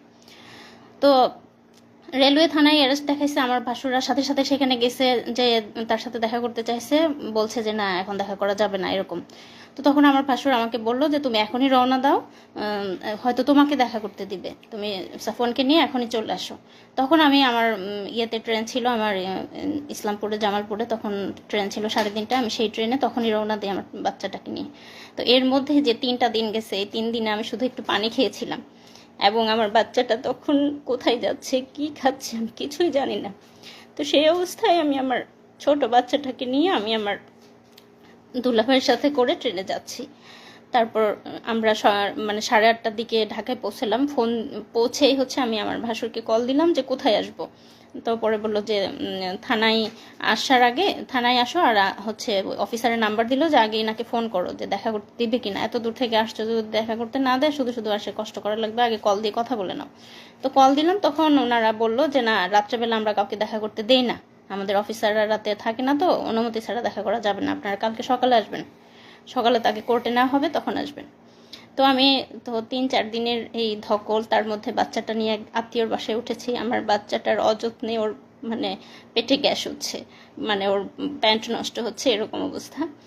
তারপরে মানে যাই হোক, আমার তখন ফিলিংসটা এমন ছিল যে আল্লাহ, পাওয়া তো গেছে, সে তো বেঁচে আছে, এটাই আলহামদুলিল্লাহ। হ্যাঁ, তখন এরকমই ছিল, আমার খালি মনে হচ্ছে কখন সকাল হবে, আমি কখন দেখতে যাব। তারপর সকালবেলা আসলাম। তো আসার পরে হচ্ছে 10:30টার দিকে আমি রেলওয়ে থানার সামনে সে আমার ছোট বাচ্চাকে নিয়ে আমার ভাসুররা ছিল কোর্টে, মানে আমাদের কথা ছিল এমন যে যদি কোর্টে নিয়ে যায় যেন ওনারা দেখতে পায়, আবার থানায় থাকলে যেন আমি মানে যে কেউ একজন যেন দেখতে পারি, যে কেউ। তো ওনারা ওখানে ছিল, আর আমি আমার দুলাভাই সহ বাচ্চা সহ আমরা হচ্ছে রেলওয়ে থানার সামনে দাঁড়ায় আছি। আমরা হচ্ছে বারবার জিজ্ঞেস করতেছি, আমাকে তো কিছু বলতেছে না যে আছে কি না আসলে, বা এই সে কিছুই বলতেছে না। তো তখন আমার শ্বশুরবাড়ি যেহেতু পাবনা, আমার শাহজাদপুর পাবনার কাছাকাছি এক এলাকার একটা পুলিশ ছিল, উনি আমাকে বলল যে আপনারা অপেক্ষা করেন, আছে উনি এখানে, কিছুক্ষণ পর বের করা হবে। তো সকাল 10:30 থেকে 12:30 পর্যন্ত রোদের মধ্যে দাঁড়াই ছিলাম। আমাদেরকে থানায় ঢুকতে দেয় নাই, ওখানে কোনো বসার জায়গা ছিল না, এবং ওখানে যেহেতু স্টেশন, চাইলে আমরা যেয়ে বসতে পারতাম। আমাদের কাছে মনে হয়েছে যে 1 মিনিটও এখান থেকে নড়বো না, যদি এর মধ্যে নিয়ে যায়, আমরা কোথাও গেলাম তখন যদি নিয়ে যায়। আমার বাচ্চা তখন হচ্ছে মানে 2-2.5 বছর বয়স, মানে ওর খাওয়া ঘুম সব কিছু উল্টাপাল্টা হয়ে যাচ্ছে। তো যাই হোক, তারপরে তাকে 12:30টার দিকে হচ্ছে বের করলো। যখন বের করলো দেখি যে তার 2 হাত বাঁধা, এবং মানে এই যে আপনারা দেখছেন আসিফ মাহতাব স্যারকে যেভাবে বেঁধে বের করছে কোর্টে, সেভাবে তাকে বেঁধে বের করছে। আমি দৌড়ে চলে গেছি, দৌড়ে গিয়ে তাকে জড়ায় ধরে খালি আলহামদুলিল্লাহ বলছে, আর বলছি যে তুমি একটুও চিন্তা করো না, সব ঠিক হয়ে যাবে। হ্যাঁ, আমি কাঁদি নাই, আমি তাকে সাহস দিচ্ছি, আমি বলছি যে সব ঠিক হয়ে যাবে ইনশাল্লাহ, তুমি একটুও চিন্তা করো না। ও আমাদেরকে দেখে অবাক হয়ে গেছে যে আমরা কিভাবে জানলাম, কিভাবে এখানে আসলাম। তো আমার মানে আমরা ওখানে যাওয়ার সাথে আমার তো ধারণাই নাই যে ওরা মিডিয়ার মাধ্যমে জানছে, মানে থানার সংবাদ পাইছে, থানাতে চলে, কারণ আমি তো থানার মধ্যে, মানে আমি কিছুই বুঝতে, মানে আমি ওদেরকে দেখে অবাক হয়ে গেছি যে মানে ওরা এখানে চলে আসছে। আমি আমার ছেলেকে নিয়ে আমি যখন গেলাম দৌড়ায়, ওরা আমাদের কুকুরের মতো দূর দূর করে মানে ইয়ে করে দিচ্ছে, তাড়া দিচ্ছে, এই চলে যান চলে যান, খবরদার কাছে আসবেন না, কাছে আসলে কিন্তু আসামিকে টর্চার করবো, খবরদার কাছে আসবেন না। তো ও আমার বাবুকে জাস্ট একটা চুমা দিতে আসছিল, মানে ঠোঁটটা কাছে নিয়ে আসছে আমার বাবুর গালের কাছে, ওরা দিতে দেয় নাই। ওরা ওকে দড়ি ধরে টান দিয়ে হেঁচকে টান দিয়ে নিয়ে গেছে। এই দৃশ্য আমি কোনোদিনও ভুলবো না। তারপর যাই হোক, ওনাকে একটা সিএনজিতে উঠালো, পাশে তো 3-4 জন পুলিশ ছিল, তো সাথে সাথে আমরা আরেকটা সিএনজি ভাড়া করলাম। ভাড়া করার পরে আমাদেরই হলো যে আমরা ওদেরকে পুরো ফলো করব, ওরা যেদিক দিয়ে যাচ্ছে আমরা ওইভাবে। তো যে ফলো করতেছি, আমাদের সিএনজি ওদের সিএনজি পাশাপাশি ছিল, এবং একটা জ্যাম লেগে যায়, জ্যাম লেগে যাওয়ার ফলে তাদের সিএনজি আর আমাদের সিএনজি একদম পাশাপাশি, মানে আমি বারবার আমার এখান থেকে দেখতেছি ও একটু করে তাকাচ্ছে। তো আমি সাফওয়ানকে বলছি, দেখো ওই যে তোমার বাবা, ডাকো বাবাকে ডাকো। সাফওয়ান ডাকতেছে, বাবা বাবা এমন করে ডাকতেছে। পুলিশ কতটা হিংস্র, কতটা খারাপ, সে সিএনজি থেকে বের হয়ে এসে, আমাদের সিএনজিওয়ালা একটু বয়স্ক ছিল, আমাদের সিএনজিওয়ালাকে লাথি মেরে বলতেছে যা তাড়াতাড়ি এখান থেকে, মানে আমাদের সিএনজি ওখানে দাঁড়াতে দিচ্ছে না। সে বয়স্ক মানুষটার সাথে খারাপ, জাস্ট আমার ছেলে একটু বাবা বলে ডাকছে, এটাই ওদের সহ্য হচ্ছে না। ঠিক আছে, তখন ওরা লাথি মেরে আমাদের সিএনজিওয়ালাকে বলতেছে যা তাড়াতাড়ি, মানে যেন দেখাই না হয় এরকম। পরে যাই হোক ওনাকে নিয়ে গেল, নিয়ে যাওয়ার পরে কোর্টে মানে যখন ওনাকে সিএনজি থেকে নামিয়ে গারদে নিচ্ছে, আমার ভাসুররা তখন প্রথম 3-4 দিন পরে তাদের ভাইকে দেখতে পেল। তারপর আমরাও নামলাম, নামার পরে আমরা মানে অপেক্ষা করছি কি করে কি হবে, কারণ আমাদের পরিবারে কোনো, আমার শ্বশুর বাড়ি আমার বাবার বাড়ি কোনো ফ্যামিলিতেই এরকম কিছু হয় না, আমরা কিচ্ছু জানি না কি হতে যাচ্ছে কি হবে। কিন্তু আমার মনের মধ্যে একটা সাহস ছিল যে আমার ভাসুররা অনেক ভালো ভালো জব করে, ইনশাল্লাহ খুব দ্রুত বের করে আনতে পারবে। আমি জানি না, আমি ছোট মানুষ, তখন এসব বুঝি না, মানে এত কষ্ট যে হবে সেটা বুঝতে পারিনি। আমার মনে হয়েছে খুব দ্রুত 2-3 দিনের মধ্যেই হয়তো বের করতে পারবে। তো তারপর যাই হোক গারদ থেকে তাকে কোর্টে নেওয়া হলো, আমরা পিছে পিছে যাচ্ছি, আমাদেরকে একটু কাছে ঘেঁষতে দিচ্ছে না, মানে কোনো কথা কোনো ইনফরমেশন যেন আমরা তাকে না দিতে পারি বা উনি আমাদেরকে কিছু না জানাতে পারে, তার কাছেই ঘেঁষতে দিচ্ছে না এবং দূর দূর করে তাড়িয়ে দিচ্ছে। তারপর হচ্ছে তাকে তখন কোর্টে তোলা হলো। এরপর তুমি বলো। আসলে অভিজ্ঞতা বলতে গেলে আরও অনেক কষ্টের কথা, সব কিছু বলা এক লাইভে সম্ভব না। এরপরে তো আমাকে কোর্টে নিল গারদের বা মানে কোর্টের কাহিনী আপনারা অনেকেই জানেন, যাদের পরিবারের অনেকে মামলা মোকদ্দমার শিকার হয়েছে। সেখানে কি অবস্থা সেটা আর বর্ণনা না করি, আমাদের লাইভ অনেক লম্বা হয়ে যাবে। তো আমাকে সেখানে যেহেতু বললাম যে ডিজিটাল নিরাপত্তা আইন, সরকার যে আইনটা করছে আমাদের বাক স্বাধীনতা হরণের আইন, আমাদের স্বাধীনতা হরণের আইন, সেই আইনে মিথ্যা মামলা দেয়, মামলা দিয়ে আমাকে কোর্টে চালান দেয় এবং কোর্ট থেকে আমাকে রিমান্ড দেওয়া হয়। আইনজীবী, আমি তখন আমার আইনজীবী বলছে যে পিএইচডি করে, পিএইচডি শেষ মানে শেষের ইয়েতে মানে স্কলার, সে রিসার্চার। এত কিছু শোনার পরেও বিচারক আমাকে রিমান্ডে দিছে, আসিফ মাহতাব স্যারকে বা আমাদের সম্মানিত শিক্ষকদেরকে যেভাবে দেওয়া হয় সেভাবে আমাকে প্রথমে 3 দিনের রিমান্ডে দেয়, পরে আরও 1 দিনের রিমান্ড এবং সেগুলার অভিজ্ঞতা বর্ণনা করতে গেলে আরও অনেক লম্বা হয়ে যাবে। তো সেগুলো আজকে বর্ণনা না করি। তো 3 দিনের মানে রিমান্ডগুলো শেষ হওয়ার পরে আমাকে রিমান্ডের ওখানে আমার ফ্যামিলির কাছ থেকে টাকা দাবি করছে, আমার কাছে ফ্যামিলির কাছ থেকে টাকা করছে, আমার ওখান থেকে টাকা নিছে। আমার মোবাইলটা ওদের কাছে ছিল। মানে হাসিনা তো সারা বাংলাদেশে মানে পুলিশ এবং সব জায়গায় যে দুর্নীতি করছে, ওরা ওখানেই আমাকে বলতেছে যে মানে টাকা দিতে হবে। মানে ওখানে আমি কিভাবে টাকা দিব, তখন মানে আমাকে বিভিন্ন রকম ভয়ভীতি দেখাচ্ছে, আমার ফ্যামিলির উপর করবে, ফ্যামিলির উপর মানে ফ্যামিলিকেও জড়াবে এগুলোর মধ্যে। তখন আমি ওদেরকে বললি যে আমার মোবাইলটা আপনাদের কাছে আছে কিনা। মোবাইল আছে। তখন আমি যেহেতু ইন্টারনেট ব্যাংকিং ইউজ করতাম, আমার কোরিয়ার যে ইন্টারনেট ব্যাংকিংয়ের অ্যাপস আমার মোবাইলে ইনস্টল করা ছিল, আমি ওখান থেকে ওদের মানে বিকাশে মানে ইনস্ট্যান্ট 10,000 টাকা ট্রান্সফার করে দেই। তখন মানে একটু মানে ঠান্ডা, মানে পুলিশ তো ঘুষখোর, মানে আমাদের কাছ থেকে 1 লাখ টাকা ওদের কাছ থেকেও চাইছে। তারপরে আমাকে মিথ্যা মামলা রিমান্ড শেষ করার পরে আদালতের মাধ্যমে আমাকে জেলে পাঠায় দেয়। তো জেলের অনেক অভিজ্ঞতা, জেল, রিমান্ড এগুলা বলতে গেলে আসলে আরও বিস্তারিত বলার সময় নাই, লাইভও লম্বা হয়ে যাবে। তো জেলের সবচেয়ে সুন্দর একটা অভিজ্ঞতা হলো যে আমাদের শহীদ দেলোয়ার হোসেন সাইদি হুজুরের সংস্পর্শ পাইছি আমি ওই সময়। সাইদি হুজুর এবং আমাকে কেরানীগঞ্জ জেল থেকে কাশিমপুর জেলে পাঠানো হয়েছিল। তো কাশিমপুর জেলে যখন ছিলাম, সাইদি হুজুর সেখানে ছিলেন। আমি এবং সাইদি হুজুর প্রায় 20-25 দিন একসাথে ছিলাম। বিকালে আমরা একসাথে হাত ধরে হাঁটতাম, সাইদি হুজুরের সাথে গল্প করতাম। অনেক অনেক অনেক নসিহা করছে, আমার হাত ধরে আমার ওই যে টর্চার করছে, আমার আঙ্গুলগুলা প্রায় আমি 3 মাস এই 2টা আঙ্গুল মানে কোনোভাবেই আমি মানে এরকম ভাঁজ করে এই 3টা আঙ্গুল দিয়ে আমি খাওয়া দাওয়া করতাম। এই 2টা আঙ্গুলের কোনো ফিলিং ছিল না। ওরা এমনভাবে মানে টর্চার করে যে এখানে বাইরে থেকে বোঝা যায় না, ভিতরের নার্ভ এবং ভেসেলগুলো যাতে ড্যামেজ হয়ে যায়। তো এই কারণে চাপ দেওয়ার ফলে হাত এবং পায়ের নার্ভগুলো কাজ করে না। বাইরে থেকে দেখে মনে হবে যে হালকা একটু দাগ বা এর মতো, কিন্তু ভিতরের নার্ভ মানে ড্যামেজ হয়ে যায়। এই কারণে দেখা যায় যে এদিকের সাপ্লাইগুলো বন্ধ হয়ে যায়। তো আমার এই 2টা আঙ্গুল প্রায় 3 মাস কোনো ফিলিংস পাইতাম না আমি। এবং আমি যেহেতু রিসার্চার, আমি পাইপেট ইউজ করি, আমি তো সবসময় এই ফিঙ্গারটা ইউজ করতে হয়। তো এই ফিঙ্গারের আমি কোনো মানে পাইতাম, কোনো ফিলিংসই পাইতাম না। এটা তো এই ভাঁজ করা বা কোনো ফিলিংস ছিল না এই 2টা আঙ্গুল প্রায় 3 মাস। তো দেলোয়ার হোসেন সাইদি হুজুরের সভাপতি ছিলাম, উনি আমার হাতে মেসেজ করে দিচ্ছে, দোয়া করছে সাইদি হুজুরকে আল্লাহ জান্নাতুল ফিরদাউস নসিব করুক। এটা আমার জেলের সবচেয়ে সুন্দর অভিজ্ঞতা যে সাইদি হুজুরের মতো একজন মানুষের সহচর্যে আমি প্রায় 20 দিন ছিলাম। উনি আমাকে ওনার একটা ফতুয়াও গিফট করছিলেন ওই সময়।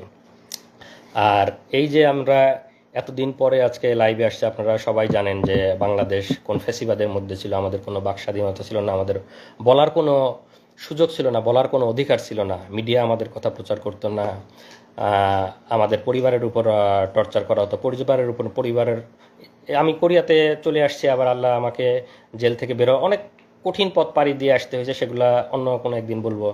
তারপরেও আমার এখানে পিএইচডি ডিগ্রি হয়েছে, আল্লাহ আমাকে ভালো চাকরি মিলাইছে, অনেক ভালো আছি। কিন্তু তারপরেও তো মানে দেশের প্রতি টান আছেই। আর এতদিন যে আমরা বলতে পারি নাই, কিন্তু এর মাঝে তো আমরা চুপ ছিলাম না।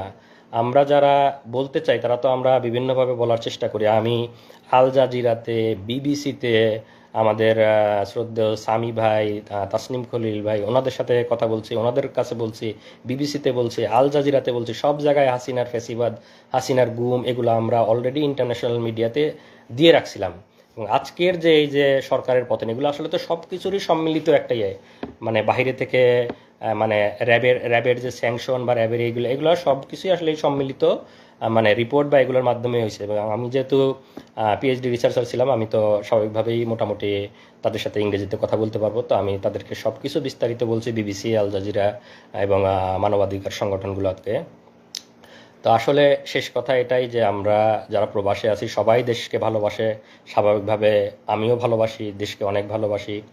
দেশকে ভালোবাসি জন্যই পিএইচডি শেষ করে ইচ্ছা ছিল দেশে ফিরে যাব, দেশে থাকব, দেশের জন্য কাজ করব, সেই আশা আকাঙ্ক্ষা নিয়েই গেছি। এবং নিজের যোগ্যতা বলে ইচ্ছা ছিল ইউনিভার্সিটিতে জয়েন করব, ইউনিভার্সিটিতে জয়েন করার চেষ্টা করেছি, কিন্তু আমাদের যেহেতু মেধাকে মূল্যায়ন করা হয় না, স্বাভাবিকভাবেই আমাকেও মূল্যায়ন করা হয় নাই। আমাকে দেশের জন্য কাজ করতে গিয়ে আমাকে আসামি হয়ে দেশ থেকে ফিরে আসতে হয়েছে। তো আমরা সেই কষ্ট নিয়েই এখনও আছি। শত কষ্টের পরেও আমরা আজকে আলহামদুলিল্লাহ বলি যে আমাদের শত জুলুম নির্যাতনের পরে আল্লাহ আমাদেরকে মুক্তি দিয়েছে, ফ্যাসিবাদ থেকে মুক্তি দিয়েছে, জালিমের শাসন থেকে মুক্তি দিয়েছে। এবং আজকে আমান, আজমি, আরমান ভাইরা ফিরে আসছে আয়নাঘর থেকে, এটা দেখে আমরা কান্না করতেছি। আমি, আমার স্ত্রী, আমরা কান্না করতেছি যে আমরা 3 দিন ঘুমিয়ে আমাদের কি অবস্থা ছিল, মনের অবস্থা। এই ভাইরা 8-10 বছর ধরে গুম, তাদের মনের অবস্থা কি? আপনারা হয়তো তাদের কথাও শুনবেন, তারা আস্তে আস্তে হয়তো আসবে। তাদের মানসিক অবস্থার কি অবস্থা আমি জানি না। 3 দিনেই তো আমার মানসিক অবস্থা বর্ণনা করলাম। এবং এই অবস্থায় সবসময় দেশে যাওয়ার জন্য উদ্গ্রীব, যেহেতু মিথ্যা মামলা দিয়ে রেখেছে এবং দেশের জন্য কাজ করতে গিয়ে দেশ থেকে আসামি হয়ে ফিরে আসছি। দেশে যাওয়ার খুব বেশি সুযোগ ছিল না। এর মাঝে আমার আম্মা ক্যান্সারে আক্রান্ত হয়ে মারা যায়। আমি আম্মাকে শেষবার দেখতে পারি। আম্মা মারা যাবে, আম্মা ডাক্তার বলছে যে এত মেয়াদ আছে, এত মাস ম্যাক্সিমাম হয়তো টাইম পাইতে পারে। আম্মার ডায়াগনোসিস হয়েছিল লেট স্টেজে। সব কিছু জানার পরেও আমরা আম্মার জন্য যাইতে পারি। শেষ মুহূর্তে না পেরে আম্মার যখন অবস্থা বেশি খারাপ, আমি টিকিট কাটছিলাম। আমি, আমার স্ত্রী, সন্তান, আমরা 4 জন সবাই টিকিট কাটছি যে যত যাই হোক আমাকে গ্রেপ্তার করলেও আমি যাব, আম্মাকে আমার দেখতেই হবে। আম্মা সেই শেষ সময় আমি টিকিট কেটে যাওয়ার চেষ্টা, তখন করোনার পিক সময়, টিকিট অনেক এক্সপেন্সিভ, টিকিট পাওয়া যায় না, ফ্লাইট নাই। সেই মুহূর্তে আমি টিকিট কেটে মানে আম্মার জন্য গেছি। কিন্তু আমি যেদিন টিকিট কাটছি আম্মা তার পরের দিন মারা গেছে। আমি যেতে যেতে আম্মার জানাজা পাই নাই, আমার যেতে আরও একদিন ডিলে হয়েছে। কারণ তখন করোনার সময় তো আমাদের পারমিশন নিয়ে যাইতে হইতো যে আমরা ফিরে আসবো। করোনার সময় ফ্লাইট অ্যাভেলেবেল ছিল না, টিকিট কেটে যাওয়ার সুযোগ ছিল না। তো টিকিট কেটে আমার ফ্লাইট ছিল 2 দিন পরে। আমি যেদিন টিকিট কাটছি পরের দিন আম্মা মারা গেছে। তো আমি আমার আম্মাকে পাই নাই। এই আফসোস আমার সারা জীবনে যাবে না। আমি আম্মাকে,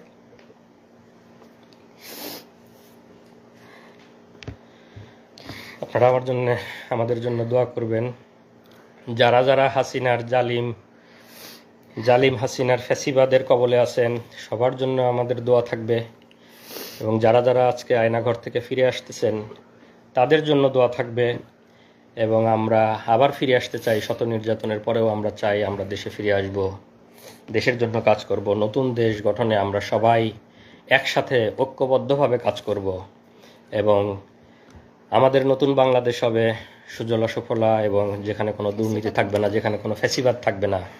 এই ডিজিটাল নিরাপত্তা আইন, বাক স্বাধীনতা হরণের আইন উঠিয়ে দেওয়া হবে। এবং আমি আশা করি যারা মানবাধিকার সংস্থায় আছেন, যারা নতুন সরকার গঠন করবেন, তারা এই ফ্যাসিবাদী এবং বাক স্বাধীনতা হরণকারী এই ডিজিটাল নিরাপত্তা আইন আপনারা উঠিয়ে দিবেন। যারা যারা আমরা নির্যাতনের শিকার তাদেরকে এই জুলুম থেকে আপনারা মুক্তি দেবেন। এবং আমি পরিশেষে যে ছাত্র আন্দোলনের মাধ্যমে এই ফ্যাসিবাদ, এই জুলুম থেকে আমরা মুক্তি পেয়েছি আল্লাহর অশেষ মেহেরবানিতে, তাদেরকে আমি ধন্যবাদ দিতে চাই। তাদেরকে ধন্যবাদ দিয়ে ধন্যবাদ দেওয়ার কোনো ভাষা আমার জানা নেই। তাদের এই আন্দোলনের ফলে এবং যারা শহীদ হয়েছেন তাদের আত্মার মাগফিরাত কামনা করি। পরিশেষে আমি বলবো যে আমরা সবাই মিলে ইনশাল্লাহ একটা নতুন বাংলাদেশ গড়ব, যেখানে থাকবে না কোনো ভেদাভেদ, কোনো মারামারি, কোনো এরকম কোনো যাতে আর কাউকে এভাবে লাইভে এসে তার এই কঠিন কঠিন পরিস্থিতির বর্ণনা না করতে হয়। সবাইকে ধন্যবাদ। আসসালামু আলাইকুম ওয়া রাহমাতুল্লাহ।